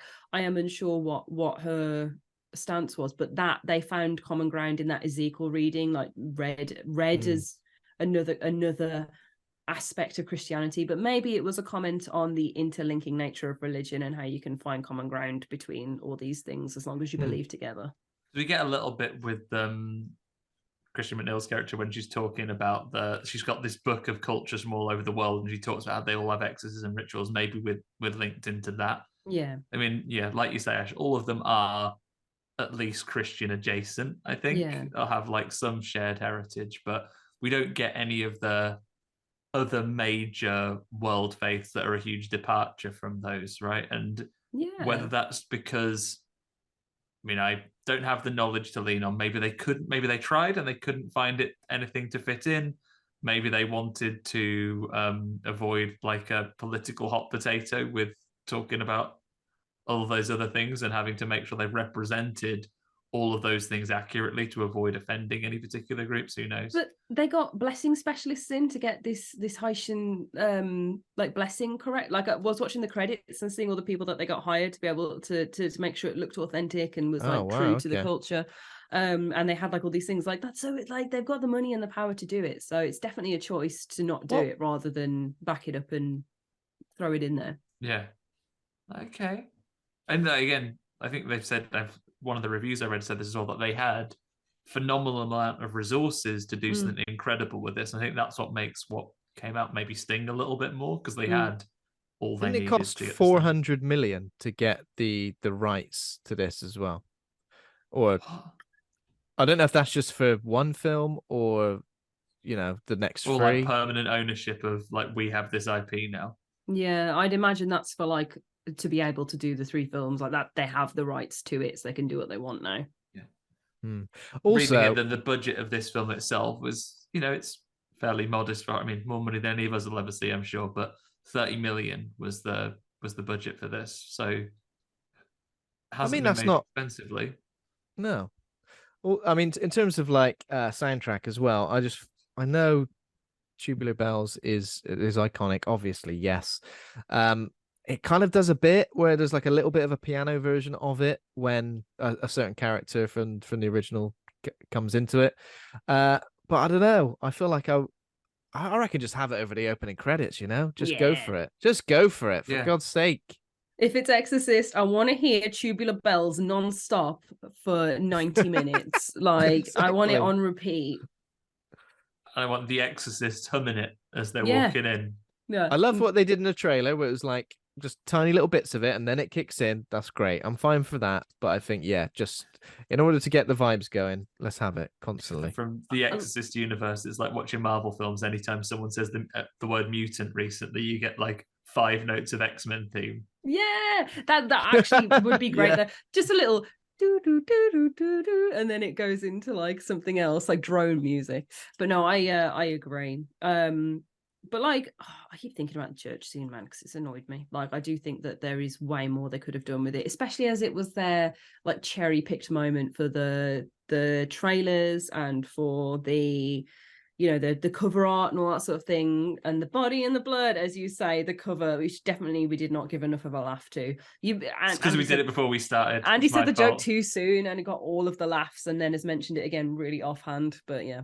Let the bodies and the blood. Yeah, she's really going for it. I mean, you could have had, like, you saw some of the other kids at that moment you mentioned where she's like wriggling about in the church, and you kind of get the other kids looking at her funny. You could have had like a nice scene where there's like this church sermon going on, all things going, and then her kind of like subtly terrorizing the other kids that she's on that pew with, like in almost a little Sunday school group, and then have that when it's call that all of a sudden erupt and take over the whole thing, and then there's the confusion in there as to what's happening, and there's probably people at one end of the church who don't know what's going on, and you could have exploded it out that way maybe. But yeah, I think with like having sacrament, is it, where they have the bread and the wine? Yeah. I think like there's like they could have had a lineup for that and do something with loads of sick, you know what I mean, like with the pea soup, iconic pea soup from the first film. Imagine having imagine her just gorging herself on loads of little breads and then being like in the middle of the church, and you'd be like, sick them all up. Yeah, you should have pissed in the wine. So many things to do. Yeah, obviously it's incredibly unholy, but that's the point, isn't it? Like it's supposed to be this real shocker moment. I just don't think you can make a film that's based on the king of video nasties from the 70s. Like like The Exorcist is the video nasty baddie, and not have something that everyone's like, ooh.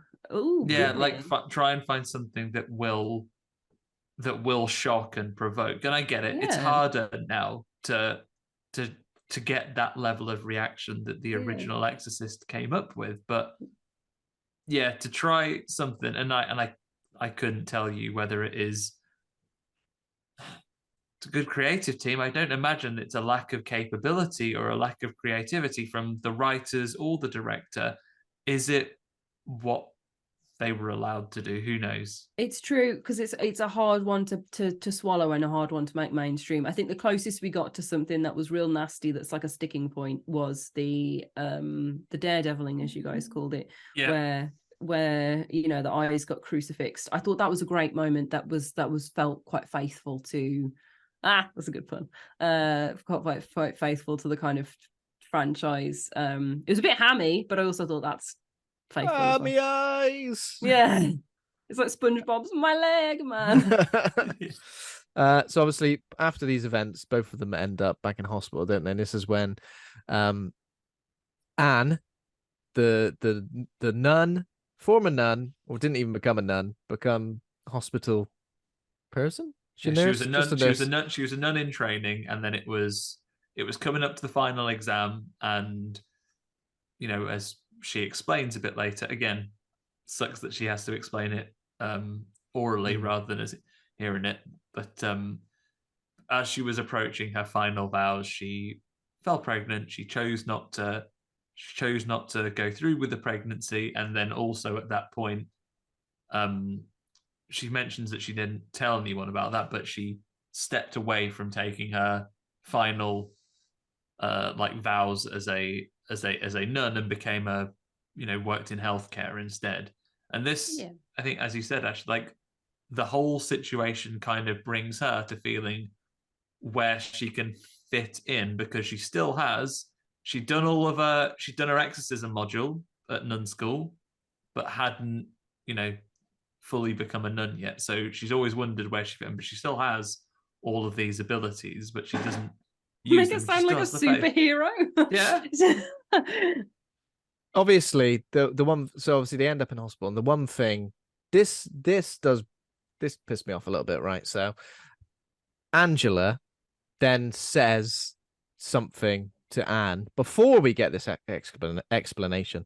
This explanation comes afterwards. So in this moment, it means nothing to us. Yeah. It's supposed to be a very effective, a very shocking moment, but it means nothing to us. But also, I feel like it shouldn't be Anne who's hearing this information, because I feel the crisis of faith, her dad is the one who's having it. He needs to hear something like this directly from Angela in order for him the cogs to start turning for him. I feel like the fact that he hears it secondhand from Anne, and then it convinces him to then get involved and go and find Chris MacNeil, it makes no sense to me. I'm like, I don't get it. I'm completely, it's taking me out of it completely. Why is he suddenly willing to now? I don't feel like he's seen enough at this stage to believe it's something like a possession. I think it's kind of like, I agree that, you know, it should have been him witnessing things to be able to change his mind. But I also think the kind of point of is that he's not really a believer by the time that they have the exorcism, and he is still questioning it, and he's just willing to do anything to try and help his daughter. I think there's different ways they could have gone about that as well, though. I don't know. Yeah. I don't know. Did you also think that obviously there are like burns on their feet, and this is when they start discussing they traveled to hell, brought a demon back with them, hence where their tootsies have been burned. Also, do you know the bit where like they had like scratch marks on them? I swear I only saw them as scratch marks, and then later I saw the help me bit. Like, yeah, agree. I think it was so fast that like you couldn't really discern it, but later then it said help me from the inside. But again, the reason that's so effective is because we literally see it coming out of Regan when she's in pain, when she's in agony, and we see it come out, and it genuinely feels like a please help me, I'm stuck in here. Whereas this, we see it secondhand, so we go, oh well, they could have just done that. Yeah, you know. But it's got, again, an effective moment from the original that they've reframed for this version, but taken away all the effectiveness of it. It just feels like that's happening a lot. Yeah, yeah, it would.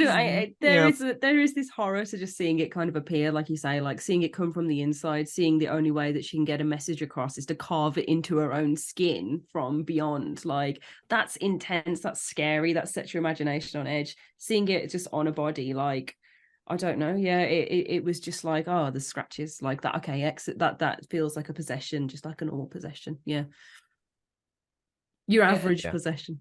Yeah, standard possession. Absolutely textbook. But speaking of textbooks, they recommend someone who's written one. Old Chris MacNeil. I think is it Anne? Anne, convinced that she's possessed, basically says, tell you what, bit of further reading. I've told you this story that she knew this thing about my past that I'd never told anyone. What you want to do is get yourself in a book. If you remember, about 50 years ago, a woman called Chris MacNeil, her daughter was possessed like that. Thankfully, for our benefit, she's written a book about it. And then straight away, screen wipe, and he's gone off and he's met her. And we learn that Regan kind of was pissed off with her mom for writing a book and has grown distant from it. In fact, has gone away to a point where she doesn't even know where she is. And she said, I'm not going to speak to you, Mom. I mean, maybe if you get blinded, I might come back. But other than that, you won't be hearing from me again. So she's been pissed off and she's gone. But Chris, basically having had that scenario, the things that happened to her in the original Exorcist, has dedicated her life to understanding exorcism rituals from all around the world. So I've got to let you know, just so you know, I'm not an exorcist, but the first chance I get to start doing an exorcism, I'll do one. All right, you let me. Put me in, coach. This is kind of confusing because first, like, she didn't witness that much of it, did she? She saw like a lot of the symptoms and a few of the things, but she didn't see much of the exorcism. She says in this film as well, she goes, I didn't see it. Like, I didn't bloody see it. And they go, they go, well, why didn't you see it? And she says bloody patriarchy. And I'm like, I'm all for that. I get it, but these two fellas bloody died. Come on. They gave their lives to save. One of them got poorly. Arguably, easy way out. Stressed. He had a bum Big ticker. stress. He went down with stress. He had a massive can of Red Bull. He had a massive can of Red Bull before he did it, and he was like, palpitations. It's going to be a long night. I'll have a second can. Are you sure? That's not really advisable. No, don't tell me what to do, all right? She didn't see much of it, but also she was trying to keep it hush-hush, trying to keep it on the down low because she was worried about her career, her acting career, which is fine. And I'm sure she's changed her mind, and this is why she's come out with it and stuff. I believe that. But yeah. But yeah, so you're right. She didn't see the exorcism, so but she's got the theory down. I didn't see it, but I read an old book on it. Yeah, I reckon it's like this. Unfortunately, she'd not written the chapter on keeping your eyes out the way when the sharp crosses about, safety goggles, improper PPE. Yeah, there's loads of wear goggles if you're doing an exorcism because they're big, they're real spitty. You put some goggles on and some earmuffs. Yeah, you cover all orifices, really. Yeah, you cover all orifices and then get your noise cancelling headphones on. Yeah, and then just vibe. Yeah, just because if your thing is that you've got it, because quite often they say don't listen to them. Physically make yourself unable to listen. Russell Crowe in The Pope's Exorcist was great at this. Did you see the Pope's Exorcist? I've not seen The Pope's Exorcist. He just tells basically anyone who's possessed, he's like, "Oh, shut up, you're a twat." Please. Oh, I've read it all before. Yeah. Blah blah blah. He's great. All right, demons. Yeah, got anything fresh for me? Grow up. God. Yeah. Oh, I've never heard that one before. Oh, real smart eye. Go on, say all the bad words you got. Just a little demon going, actually, you're a bad singer in Les Mis. And he's like, oh, yeah, another one. That gets to him, Jackman's actually. Much that better, gets actually. to him. Yeah. When you died at the end of Gladiator, I clapped. Thank God. Raging. So yeah, they could have called him. He's got the most under his belt, 10,000 exorcisms, the Pope's Exorcist. Oh yeah, that's true. Chris MacNeil immediately gets involved though. She's just like, yeah, let's do it. And I thought this is something that's happened a lot in these sort of legacy sequels where they're like, clearly the only thing it hasn't happened with is Nell McCandry. No, not Nell McCandry. That's Lara Croft. Now, who am I thinking of in Scream? What have I forgotten all of a sudden? Sydney. Nev Campbell. I said Nell McCandry. That is a deep cut. Obviously she wasn't involved, but that was not through any choice of her own. But I feel like with characters from legacy sequels, they like, it shook me to my core. I haven't been the same since. It was 50 years ago. But then they go, I think it's happening again. And they go, right, get me there. Let's go. Let's get back involved. Because even though I've tried to move on, I've done nothing but prepare for this moment for the last 50 years. Oh, yeah. Yeah. So she's immediately involved.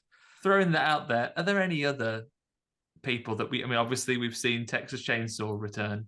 That was the one I was thinking. Seen Jamie Lee Curtis have like a trilogy of One Last Time with Mike Myers there. Are there any other like legacy horror characters of that sort of age that you'd bring back? Those were the two examples I was thinking of. Yeah, I was going to say some of the best ones there. But are there any that don't exist yet that you'd love to see? Oh God. Wait, what's the little kid from Chucky? He's in the series, isn't he? Yeah. Andy's in the series of Chucky. He's turned up in it. So he's still about. Yeah, anything in Scream, they brought everything in Scream. It might not have been Neve, but it was everyone else came along. Yeah. I mean, if Tremors were to come back again, I'd love to see Kevin Bacon turn up there. See what he's up to against the Tremors. He's got some unfinished business with those graboids. I don't know off the top of my head, honestly. I'm literally trying to think of those are the two examples I was thinking of, and I guess probably like anyone who ever comes back for like a slasher sequel who survives, especially like this kind of falls within the same realms of Final Girl from one film is in the sequel is the first victim, which we've seen in Friday the 13th Part 2, right? Again, probably other stuff, but yeah, it feels like that. And I don't know about you, but of all the thoughts I was having of it, that was one of my predictions. I was thinking if she just turns up, this is what I thought. If she turns up and has a Father Merrin heart attack, I'm going to be raging. And that was what I thought was going to happen. She's going to walk in and go, all right. And go, as my predecessor taught me, 2 cans of Red Bull before I go in. And then the demon says, "Oh, your mother knits socks in hell," and she goes, "Oh, all I stand against." Yes, can't get slagged off too much, but you give me a moment to think about it. It already happened once in metafiction. Nancy should come back in another Freddy. That's been enough years. Yeah, bring her back. Yeah. Yeah, so she goes right in. She doesn't have Red Bull and have heart attack. But were you more satisfied with what did happen? Well, so initially she goes to see Angela in the hospital, and Angela's like carving the word Reagan into the wood on the other side of the thing. And then Chris MacNeil immediately goes, "She knows who I am." And I was like, based on what? You can't even see what she's carving. Exactly. But again, like, if it is supposed to be a different demon, like, I get that connection, and I get that maybe the demon's playing a trick where it's like, I know who you are, I know this, I know that. Yeah. I bet Buddy Pazuzu's been dining out on that story for 50 bloody years. Yeah, he's telling all the demons in hell. I'll tell you what, I met this one called Reagan, possessed her ages, gave one priest heart attack, the other one, he did fair play to the lad, he tricked me. I did come out of that girl that had possessed, and I thought, I've got a priest now. I'm gonna have a right. Chucked himself down the stairs, played an absolute blinder. Priest kill streak. Yeah. So then, but I am back in hell now, actually. Yeah. And I got some stories to share. Is it? That's why. This is what's the name, Ben? The one that's come up. This is the Chris demon. MacNeil? No, the demon. The name is Lamashtu. Yeah, Lamashtu's been like, fucking hell, I've had enough. The breastfeeding demon. Basically, if you get possessed by this demon, you start to berate people who are breastfeeding in public. Oh, do you have to do that? Oh no! Which is so you're that one customer in every Wetherspoons. Damn it, that's you, Lamashtu. Lamashtu, God, keep it to yourself, God. Lamashtu's got right up in your business. Yeah. Lamashtu is up there, and you're right. He's either writing something to trigger Chris MacNeil or just a favourite president. Just thinks, Did you nearly call Chris MacNeil Christian Guru-Murphy then? You nearly did. Absolutely not. I'd never mistake those two characters. Sorry, I had flashbacks to Greengrass again from Oh no. The actor who plays him is dead. Rest in peace. Carry on. So yeah, he's Reagan. Chris MacNeil says, but he knows who I am. So what's the interaction between these two at the hospital? Because obviously this isn't the exorcism attempt, is it? Jump scare first. Yeah, fine, effective. She was under the bed, hiding. Oh yeah. And yeah, I'm not entirely sure what happens, but then they end up going to Catherine's house, don't they? I think they get Do they get go the see call Angela. saying, because they've taken Catherine home, because whereas Angela is in the hospital, it's strangely easy to just... we're home caring. We're bringing her out. We're taking her home. We'll look after her there. Why is it so easy to take your possibly possessed daughter out of like psychiatric care home? Because when they do it with Angela, she's literally kicking and screaming and biting. They're like, just get her home. She'll be fine. She'll be chill in her own space. Maybe it's a reflection on the healthcare system. You know what I mean? Maybe there's commentary there. Exactly. It's not covered by their insurance. If I get her out. So what's your credit limit? Not enough. Well, I'm afraid. Yeah. See you later. So yeah, they go to Catherine's home, and this is where all the carnage has happened off screen. The house is trashed. Everybody's just like shaken by what they've seen, and we don't know what it is. And for some reason, don't ask me why, but Victor lets Chris MacNeil out of his sight when there's a house with a possessed girl in. He's more interested to make sure everyone else is all right. Everyone all right? Yeah, everyone okay? Well, Chris, are we getting on? Get drinks for anybody? She's just doing a goes upstairs and has an exclusive audience with Catherine. Who Mashtu, the mashup. They're together at also, last. When we get bloated heads, we also get like hairline effect. Hairlines are seriously affected by this possession as well. It's true. receding is happening. Male pattern baldness, female pattern baldness is happening ahead of time for these girls. It's terrifying. Yeah. They go straight for your do. Yeah. They go straight for your do. And the hair you have got is proper stringy, like Peter Stringfellow's over here. These fist hair. Or cracked lips. Get some water down you. Oh, the cracked lips, the 100%. Just a little bit of Vaseline. Just a little bit of Vaseline on your lips, girls. Little tab of lip salt. Tell you what, any Primark, you can get it right at the counter. You haven't even got to be thinking about buying it. It's right there. Yeah. Get one that tastes like a lovely cherry Coke. Lovely. And yet. So yeah, there's like a fake out that Catherine does where even though Chris MacNeil isn't an exorcist, has apparently never done an exorcism, says, "I renounce you," and this demon goes, "Oh, you've had me. You've had me. You've got me." You don't say. It's like it's like the demon's trying to do some negging first. It's like, your mate Reagan dead.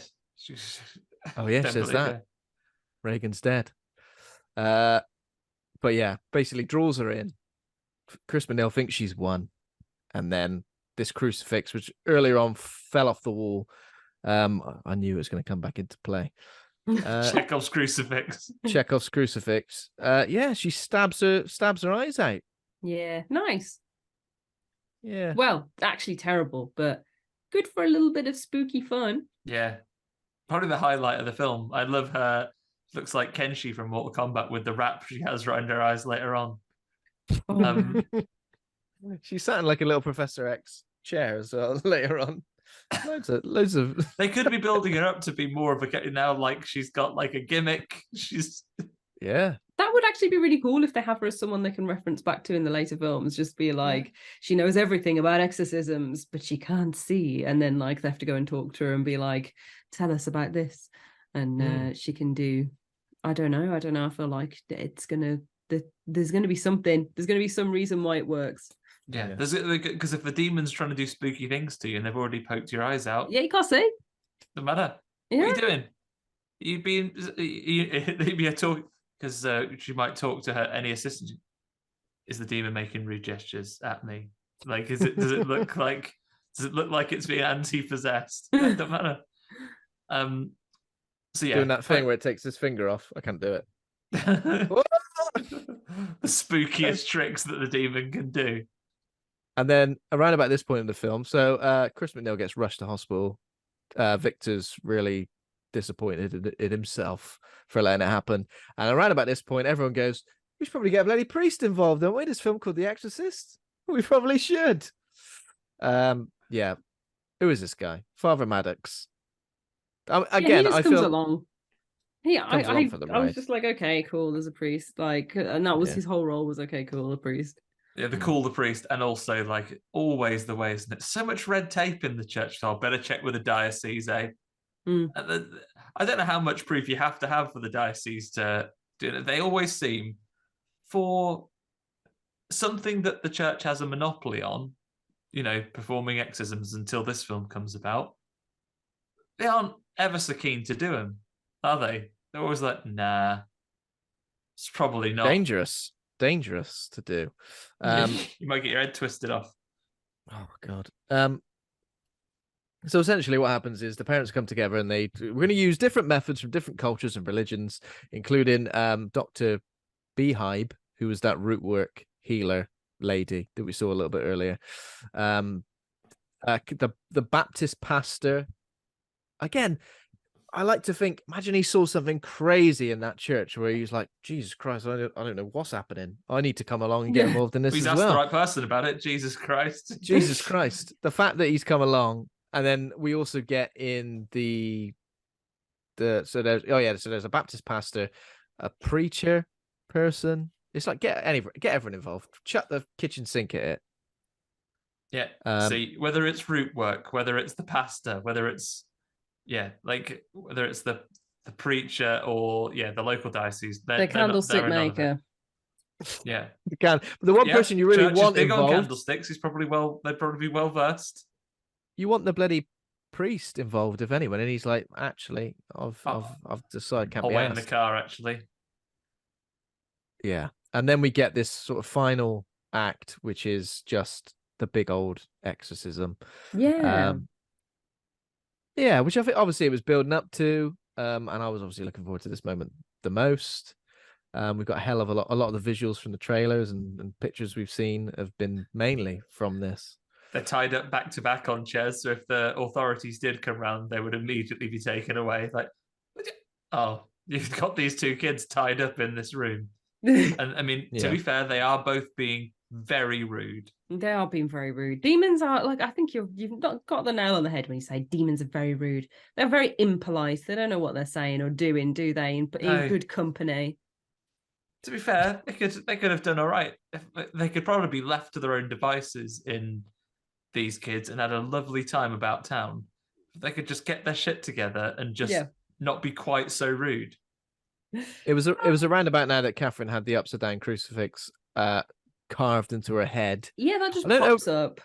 Were we supposed, like, we could have seen them do it feels like that was a deleted scene, you know, like she's carved it onto her head, and then the only thing I can think of that has come from, it does feel like a deleted scene, is like, you know, when they were talking about she hasn't been baptized, because in our culture, like, we believe that they get baptized when they're old enough to know what it is. Like, maybe it was just basically a subversion of that baptism, because they would usually have, like, sometimes if you're christened, you'd usually have it drawn on in water or you'd be submerged.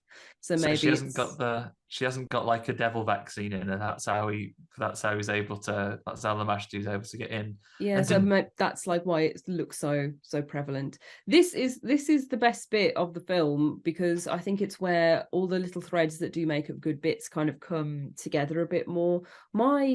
And that's like the choose bit. Like, there's lots of stuff that leads up to that, but I think the choice is the. I thought that was really good. That's my favorite part of this, is that they nailed it down on that, and I would have loved to have seen more of that duality. When they make up to that, so we just basically getting. It's hard to do this in order, but they all have a go at basically having a go at doing, and it's good teamwork. So they do a bit of exorcism. An horrible green mist comes out, and then the root work healer spits some special stuff into the fire, and some other goody smoke comes out, and they fight in the middle. Like, oh, we've won, is that it? Oh yeah, and then there's another bit that someone bombs up a load of stuff, and Anne passes it to hands it to Tony and says, "Go and whack that in the drain, will you? Out the front." And he goes to tip it down the drain out the front of the house. In the drain. Yeah, she does take that out of the house and whaz it down the drain. Not going to poison the river. And he has a go at the priest, knocks on the window, he goes, "Here, fight's in there, mate." Yeah, I enjoyed that. I was like, get him, Jade. Especially because he chose to stay there outside. He could have been like, "Oh, God, if I'm going to park remote exorcism." He's doing a remote exorcism. Yeah. He's doing one over Zoom. Yeah, he's got it prepared. That's the next host film, is just that guy in his car on a phone call going, "I've got to go, they're calling for me." He wants me to go in. So he knocks on the window, and that's when Ben, you say he does "you're on your left" moment, where like they're reeling against it. That smoke's all over in the room, and the demons they're having a go at Anne, who had the abortion. This is where we get a reveal on Victor as well, where because I guess the whole theme. Sorry, Andy, but the whole theme, obviously, which you mentioned, Ash, was the choice. It seems for some reason that they've decided so it feels like it's one demon possessing both of them at the same time, and the choice is given to everybody involved, is that one of the girls needs to live, one of the girls needs to die for some reason, and you all need to make that choice between yourselves. That is like the problem of the final act, I guess, that they need to resolve. The demon, I guess, maybe is going. I tell you what, good show on exercising me. I'm almost done actually, but here's my final move. I'll kill one and I'll let you have the other one back, and that's it. And then that's when possessed Angela reveals, "You didn't even want me anyway." And we go back to our scene in Haiti, and despite the message that his wife left with him, he's gone, "Save my wife." Actually, we all voted, and he did the right choice. That was the choice. That was the choice he was given. He chose to save his wife. Is this where she says that God played a trick on you? So you got the opposite of what you asked for. Yeah. And I guess that obviously is relevant to how this plays out as well, isn't it? Yeah, for sure. And that stupid dad finally has something to do. He comes in and is like, "Hey, I've got something to say now. I'm actually useful," and that is not useful at all. Dad Ketchum goes. He literally shouts, "Catherine, I choose you!" And he doesn't summon her in a Pokemon way to fight Lamashtu. He just makes that choice, and then Lamashtu goes, "Sucked in, dickhead. I'm going to do the opposite to what you said." And by the way, they've already twisted the I feel so bad because Victor comes and like basically bullies that priest to coming in, even after he said, "Oh, they won't let me do an exorcism because it's dead dangerous. You know, people have died doing these." And then he gets his head twisted off. He gets his head twisted off by both girls turning their head as well, which was a nice touch. I liked that one could turn and his head went, and the other one could turn it all the way over. Like, that's why you have 2 possessed girls, so you get the full neck rotation. Yeah, so you can do a full head twist. So what you really need, by the time we're at the ultimate level of threat, by the time we get to the third in this trilogy, I guess Chris MacNeil's going to need like an owl to help her because they will be head twist proof. Exactly. I love it. It's going to spread into the 4th kind. It's going to be aliens as well. Yeah. Oh, wow. So around about now, as Victor is like obviously apologizing, "I'm so sorry that even though you were a baby in the womb and you didn't know any better, I'm sorry that I chose someone else over you." Gets involved, gets the scarf that was obviously relevant earlier because he took the scarf off of Angela when she was going to go and do the initial try and contact the dead thing. And because I didn't have something that connected me to my mum, that's how a bloody demon got in me. It's your fault. So now he goes, "Here, I got your scarf. You possessed girl. You look lovely now with a scarf around your neck." Oh my God. That's why the demon got in, because she used something that wasn't connected to her. Yeah. That took me so long. You made one mistake. Because he took it off her, so really it's his fault. Oh my God. Take some responsibility though, Ange. Come on. I thought the necklace was like his her mom's instead, but no, it's because it would be something random. But none of this was super obvious though. No. Ash, that's the problem, isn't it? Like a lot of it was kind of like, oh, this kind of is it, but you kind of need to and I don't mind when films do that, when films allow you to put together the pieces yourself. But I feel like with this one, it was so vague. Yeah. I don't know what was explained was explained, and the stuff that wasn't was just like, oh, is that relevant? Yeah. I thought someone was going to say evil dies tonight in this, especially sure what evil is. What is it?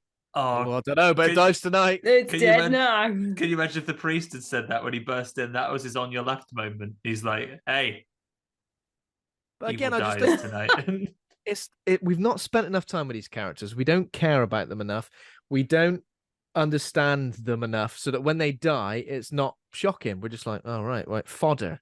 You know what I mean? The fact that most of these people here, we've spent no time with, and we don't know anything about. I couldn't tell you any of their names.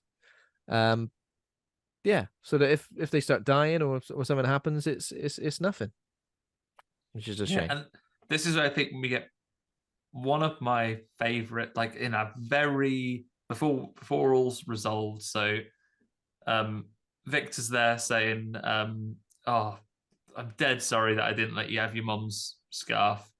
Dad, Ash Ketchum, Tony, has shouted, "I choose you" to his daughter, which is a trick. And then we get like a scene in like some kind of liminal space, right? We basically see inside a weird sort of well in like an underworld type place where we see Catherine not going, cool. Catherine as herself, not knowing what's going on.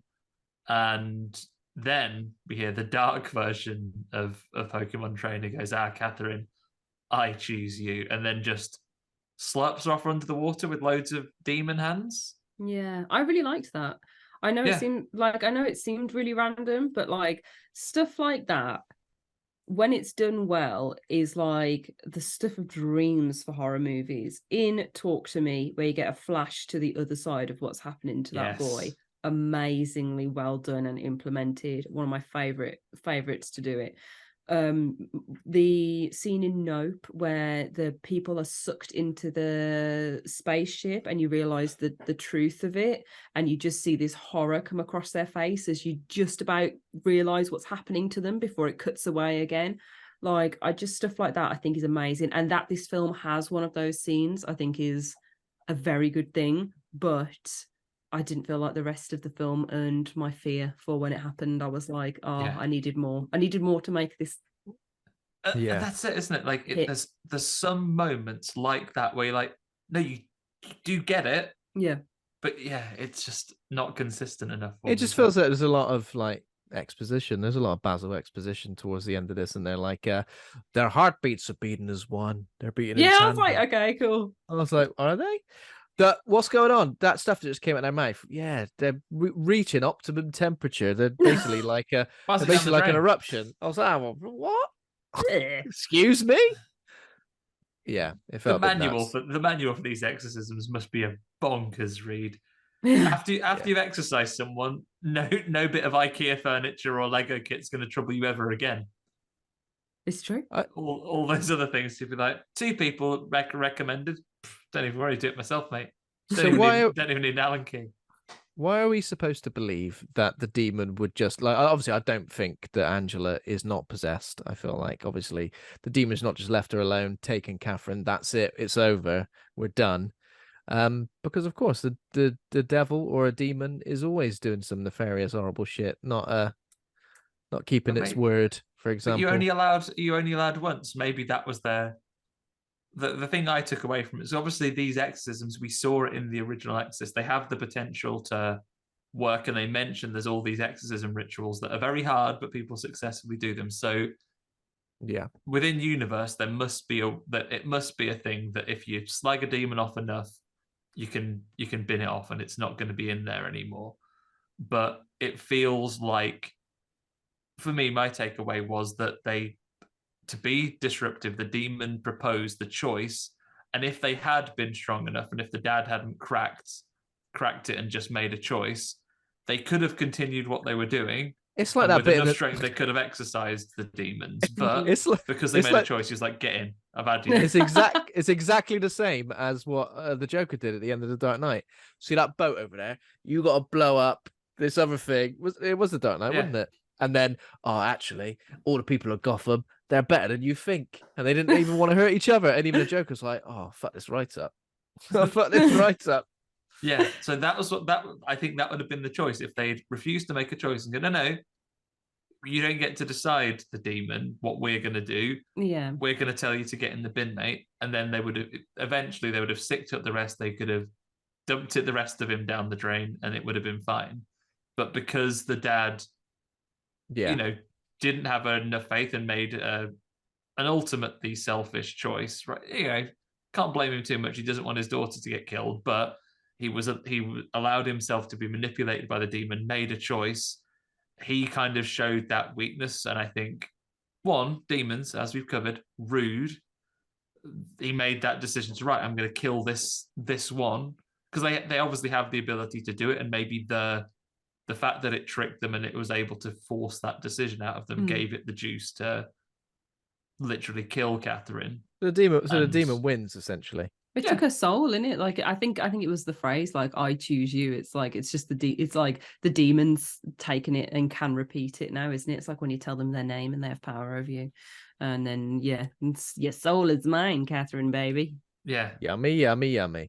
The police arrive. All of them are screwed. All of them are arrested. Yeah. It's going to be a national incident. This is. I was thinking that. I was like, oh no, they've literally tied up 2 girls, done an exorcism in the middle of their kitchen, and one has died. Like, how do they explain this? A priest is dead. Yeah. Yes, and his head twisted right off. Jeez Louise. The police come in, you're like, oh. We'll all stick to our story, okay? We'll be fine. Yeah. Oh no, those police would come in, open and shut case, mate. They're going to look in the drain and be like, what's going on here? Imagine if that's the exorcism, I can believe, but I don't think there is any excuse for polluting our water supplies. I'd love for Exorcist Deceiver to be in the water now, and like that, it's the whole world getting possessed. But Deceiver, though, the title, it implies that they have been deceived in this decision already. Yeah. Oh, is that the title? If they've confirmed Yeah, the title it of is. follow-up already? Yeah, for the next film. So it makes me obviously it's obvious. It really does feel like Angela's not Out of the okay. woods. Well, they're building up this universe now. I Out can of the woods. imagine we're gonna have our main character now in her blind robes, and what we're gonna learn in a minute, her new assistant coming around like Nick Fury, gathering up other exorcism experts and putting a team together style. Because it does resolve like pretty easily, doesn't it? It's like, oh, Victor's visiting Seren's grave. Angela's straight back to school. Yeah. Angela's straight back to school the next day, and then Chris is in hospital, and she goes, "Victor, is that you?" And they knew it straight away, didn't we? We bloody knew it. I recognize his hands anywhere. As soon as she even mentioned her, like not knowing where she was, I was like, "Well, okay, well, we're gonna know. We're gonna see her." And it is Regan. It's Linda Blair herself. Turns up, says, "Now you're blind, Mum. I completely forgive you."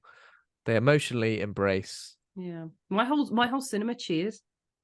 Did they? Yeah, I was like, get over it. Yeah, get over it. Come on, Grow up. A bit of class. We're in a cinema. Oh, like, control yourself. No one's landed a plane here. Come on.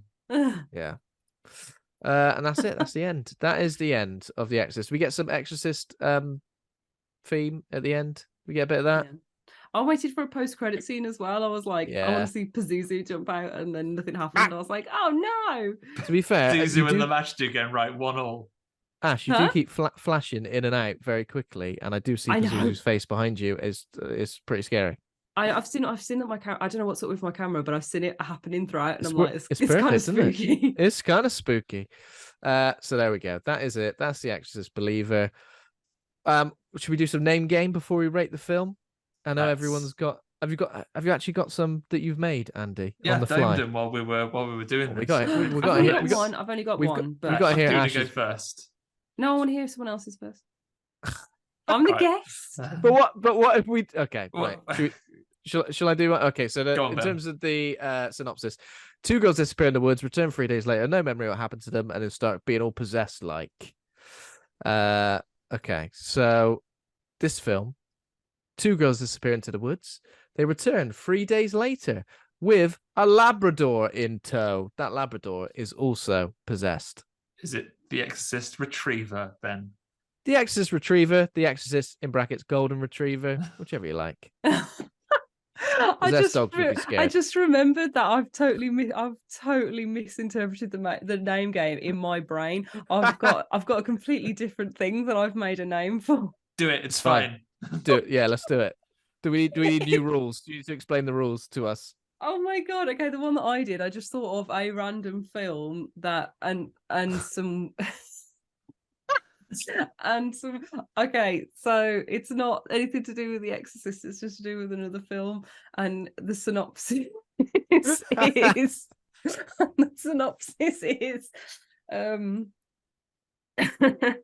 some chickens used as a form of armament protection. Some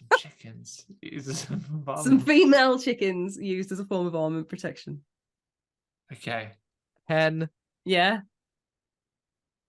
Armament protection. There's nothing to do with Exorcist at all.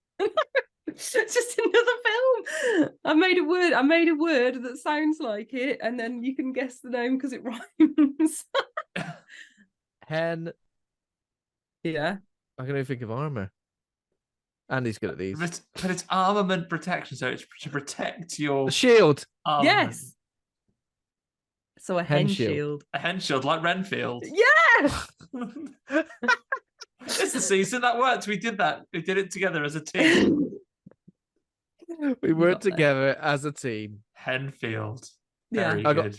I got some more. Andy, have you got any? Yeah, go on. I'll give you one. So, in this film, after two young girls go into the forest and come back possessed, the families have to call in a very special kind of person to oust this demon.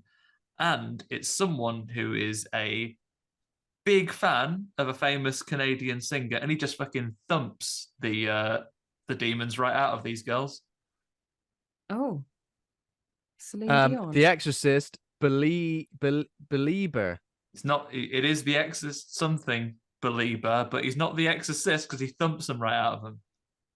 The Exorcist believer. The Exorcist believer. That's who he is. Bloody hell. I honestly thought Celine Dion first as well, Ash. The only Canadian singer worth mentioning in my book. After he'd done it, right, he could punch the demons out of him, and then Lamashtu would be like, curse you. Okay, I've thought of one for it. Yes. The right film. In this film, two girls go into the woods and they use a microwave to prepare some leftovers from the day before. The Exorcist reheater. Yeah. Oh my god. That's how you get the demons out of them. Yeah. You've got to give them yesterday's food. Yeah. Ever so nice. Very good. I got another one. Go on then. I hope this isn't too much of a deep cut. I don't think it is. So two girls disappear into the woods and return 3 days later with no memory of what happened to them. And everybody gets involved, sets up an exorcism with a lovely soundtrack. It's Panic at the Disco's first album. Oh, jeez. Oh, I can only think of a fever you can't sweat out. It's correct. The Exorcist, a fever. Brackets. You can't sweat out. Oh my god. Hopefully they can sweat it out. Sweat it out. Come on. Have a little sweat. Go on. Get it in the microwave. Any more, Andy? Let's have a look here. Okay. Gross one. So you're gonna have to pull that gross one in just a second. So in this film, two girls go into the woods, get possessed, and the only person who can save them is someone who holds the power of God in just one of their arm joints, towards the end of their arm. But they are overly obsessed with Japanese culture. Love a bit of anime, can't get enough of it. So the Exorcist Weeber. The Beweeber I've gone for, but unfortunately, as well as being the Beweeber, it's the Exorcist again, isn't it? All of their Exorcist. The Exorcist Beweeber, yes. correct? The Exorcist. Oh my god! Can we hear the disgusting one now? Yes, I think I should renege on the disgusting one. I just don't think you guys will get it because it was very woman based. It was very period based, and I just don't think it's one for you. Oh damn! Fair enough. Okay, it's all it's all Fair just enough. people's bodies. That's not disgusting. It's fine. Well, there's your clue. That's it. The Exorcist bleeder. Is it like bleeder? Yeah, just the Exorcist free bleeder. Free bleeder. Free bleeder. Wow. Yeah. Maybe that's the third in the trilogy. Yeah, maybe. Okay, I got one more. It's music based again. Go on. Two girls disappear into the woods and return 3 days later with no memory of what happened to them. The only person who can save them is a pop singer who's been around for years. But she had a really popular auto-tune song in the late 90s, I reckon 99. And apparently this helps. This helps the exorcism happen.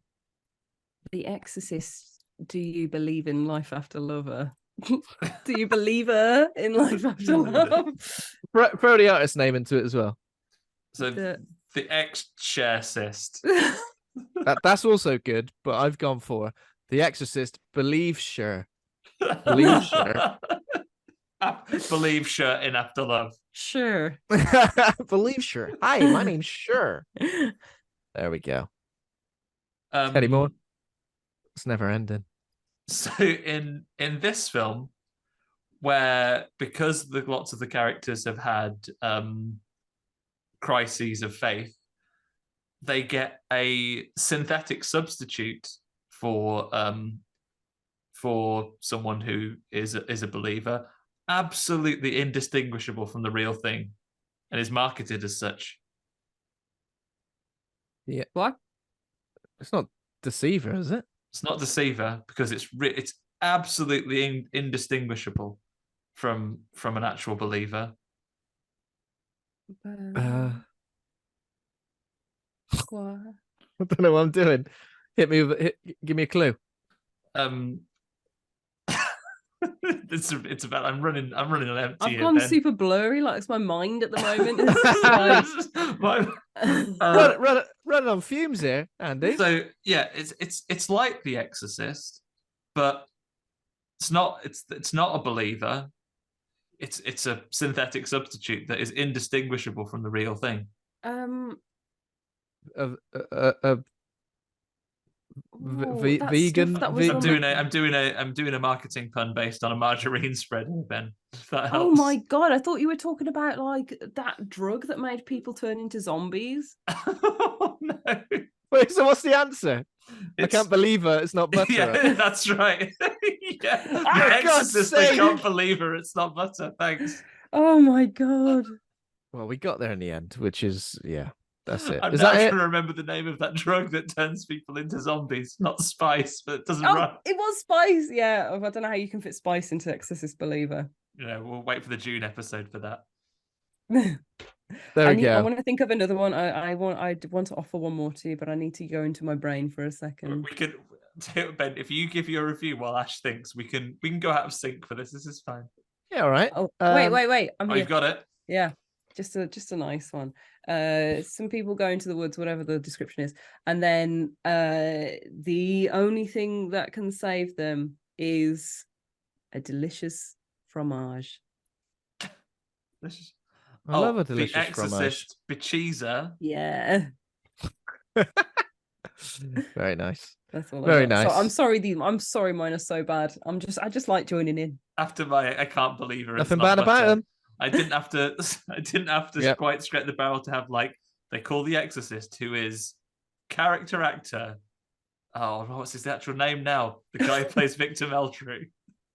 Richard Wilson. No. Richard Wilson. Richard Wilson is the new Exorcist. What would his name be, Ben? What would that film be called?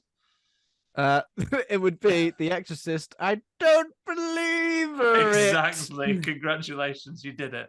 There's a reason I didn't go for that. It didn't sound like Believer. It. Let me out of here. Let this end. Exorcist Believer. Okay, Right. Let's rate this bloody movie. Usually I feel like I want to give a film a higher rating after discussing it with people whose company I enjoy for a couple of hours. However, I don't know.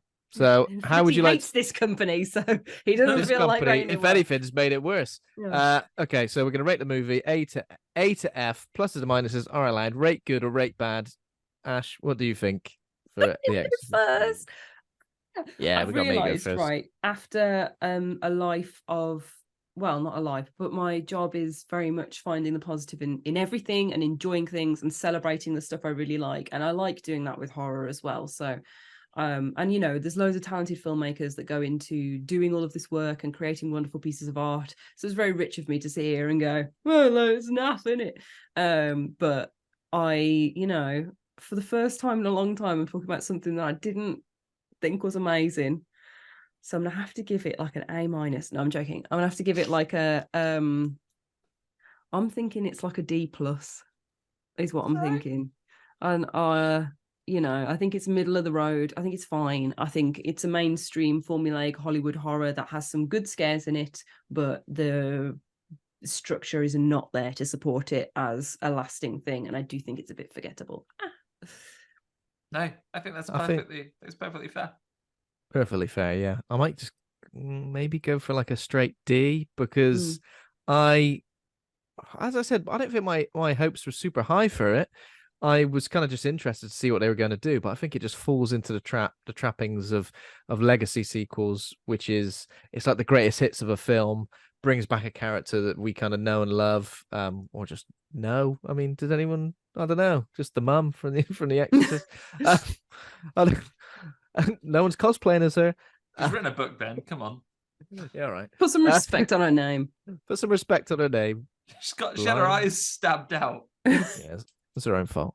But yeah, I think it just falls into the trappings of that. David Gordon Green, I'm sure I'm not blaming him entirely for it, but there are certain thematic ideas that he introduces that he did with Halloween as well, which is just like, I'm gonna just explain what the thematic idea is about this film over and over and over again to you. Get it for your thick skull, for God's sake. Just feels like for mainstream audiences, it's not giving us much opportunity to really enjoy it.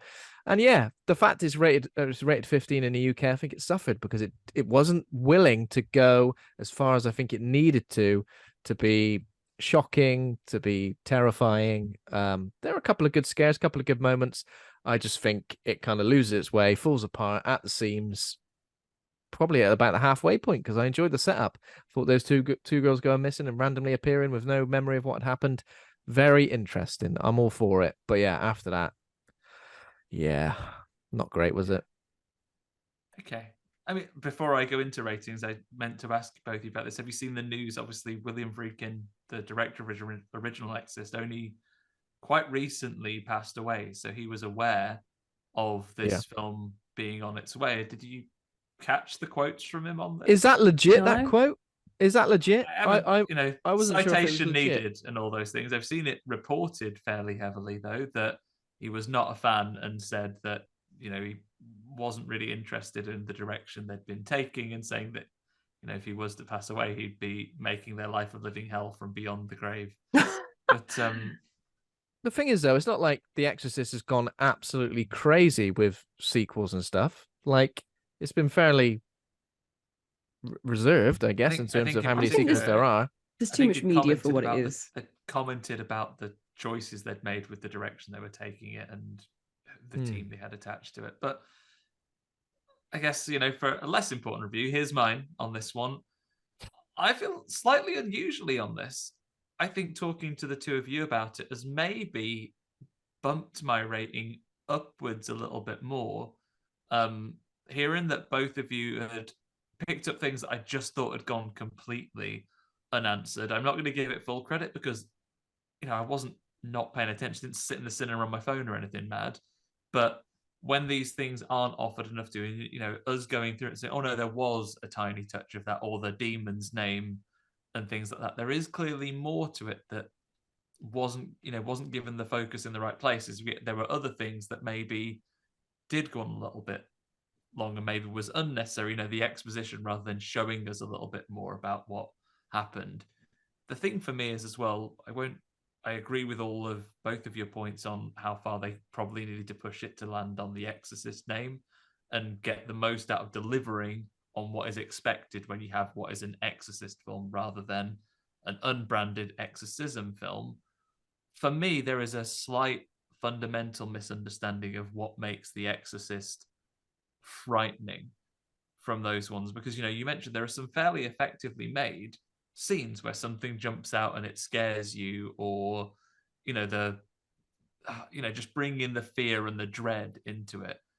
For me, the most effective and scary parts of The Exorcist are how confrontational it is. It's walking into those rooms where it's going to be terrifying, and they know what they're facing. The people that are going in to face it, they know that it's a demon. They know they're going to have this battle with it. And as that group of one or two people going into that room, it's a very confronting thing.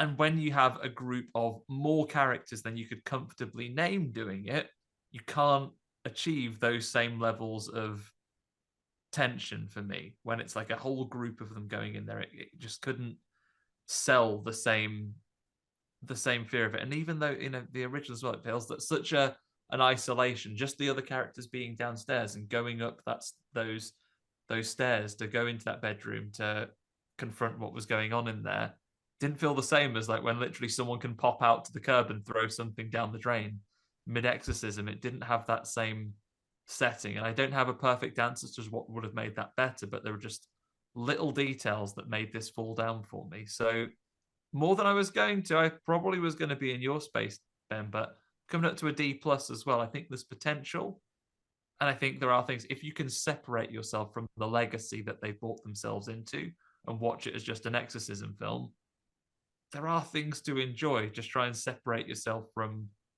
the bigger picture. Yeah, so a D+. Yeah, and I mean, I'm with you, Ash. I try to find the positives in most things. most things, and I'm not one to just completely write something off based on reviews or just like any sort of critical response to something. Most of the time I just take things on face value, and I was strapped in, ready for something, and then the first third I was completely set on, but then after that, no, kind of fell apart for me. So there we go. I definitely have come away with my favorite scenes that I'll remember for it, but the rest I was just a little bit frustrated. The most thing I'm most frustrated by is the potential. Potential didn't really play off, and I think we're in an interesting space media wise at the moment where to the point, films that were outside of horror pulling in the audiences and getting all the praise and things like that as well. People are a bit tired with the same old at the moment. I think fairly across the board. I think we're reaching a point where people are tired of seeing the same things again. And in a year where we've seen effective takes on this stuff, I mean, look at some of the fresh horror we've got coming this year. You've got absolutely amazing things like Talk to Me, probably still riding high. Some of the things we saw at Fright Fest this year that were new IPs and different takes on things. We are really being spoiled for new and innovative takes on horror and other types of, all types of genre media. I think now those franchises that big companies lean on to bring in those mainstream audiences are challenged that they are going to have to do a little bit better than just a tried and tested formula if they're going to keep keeping people's attention. Yeah, most definitely. There we go then. That is The Exorcist Believer. Thanks again for joining us. Ash, where can our listeners keep up to speed with you? All the spooky stuff they need to hear about?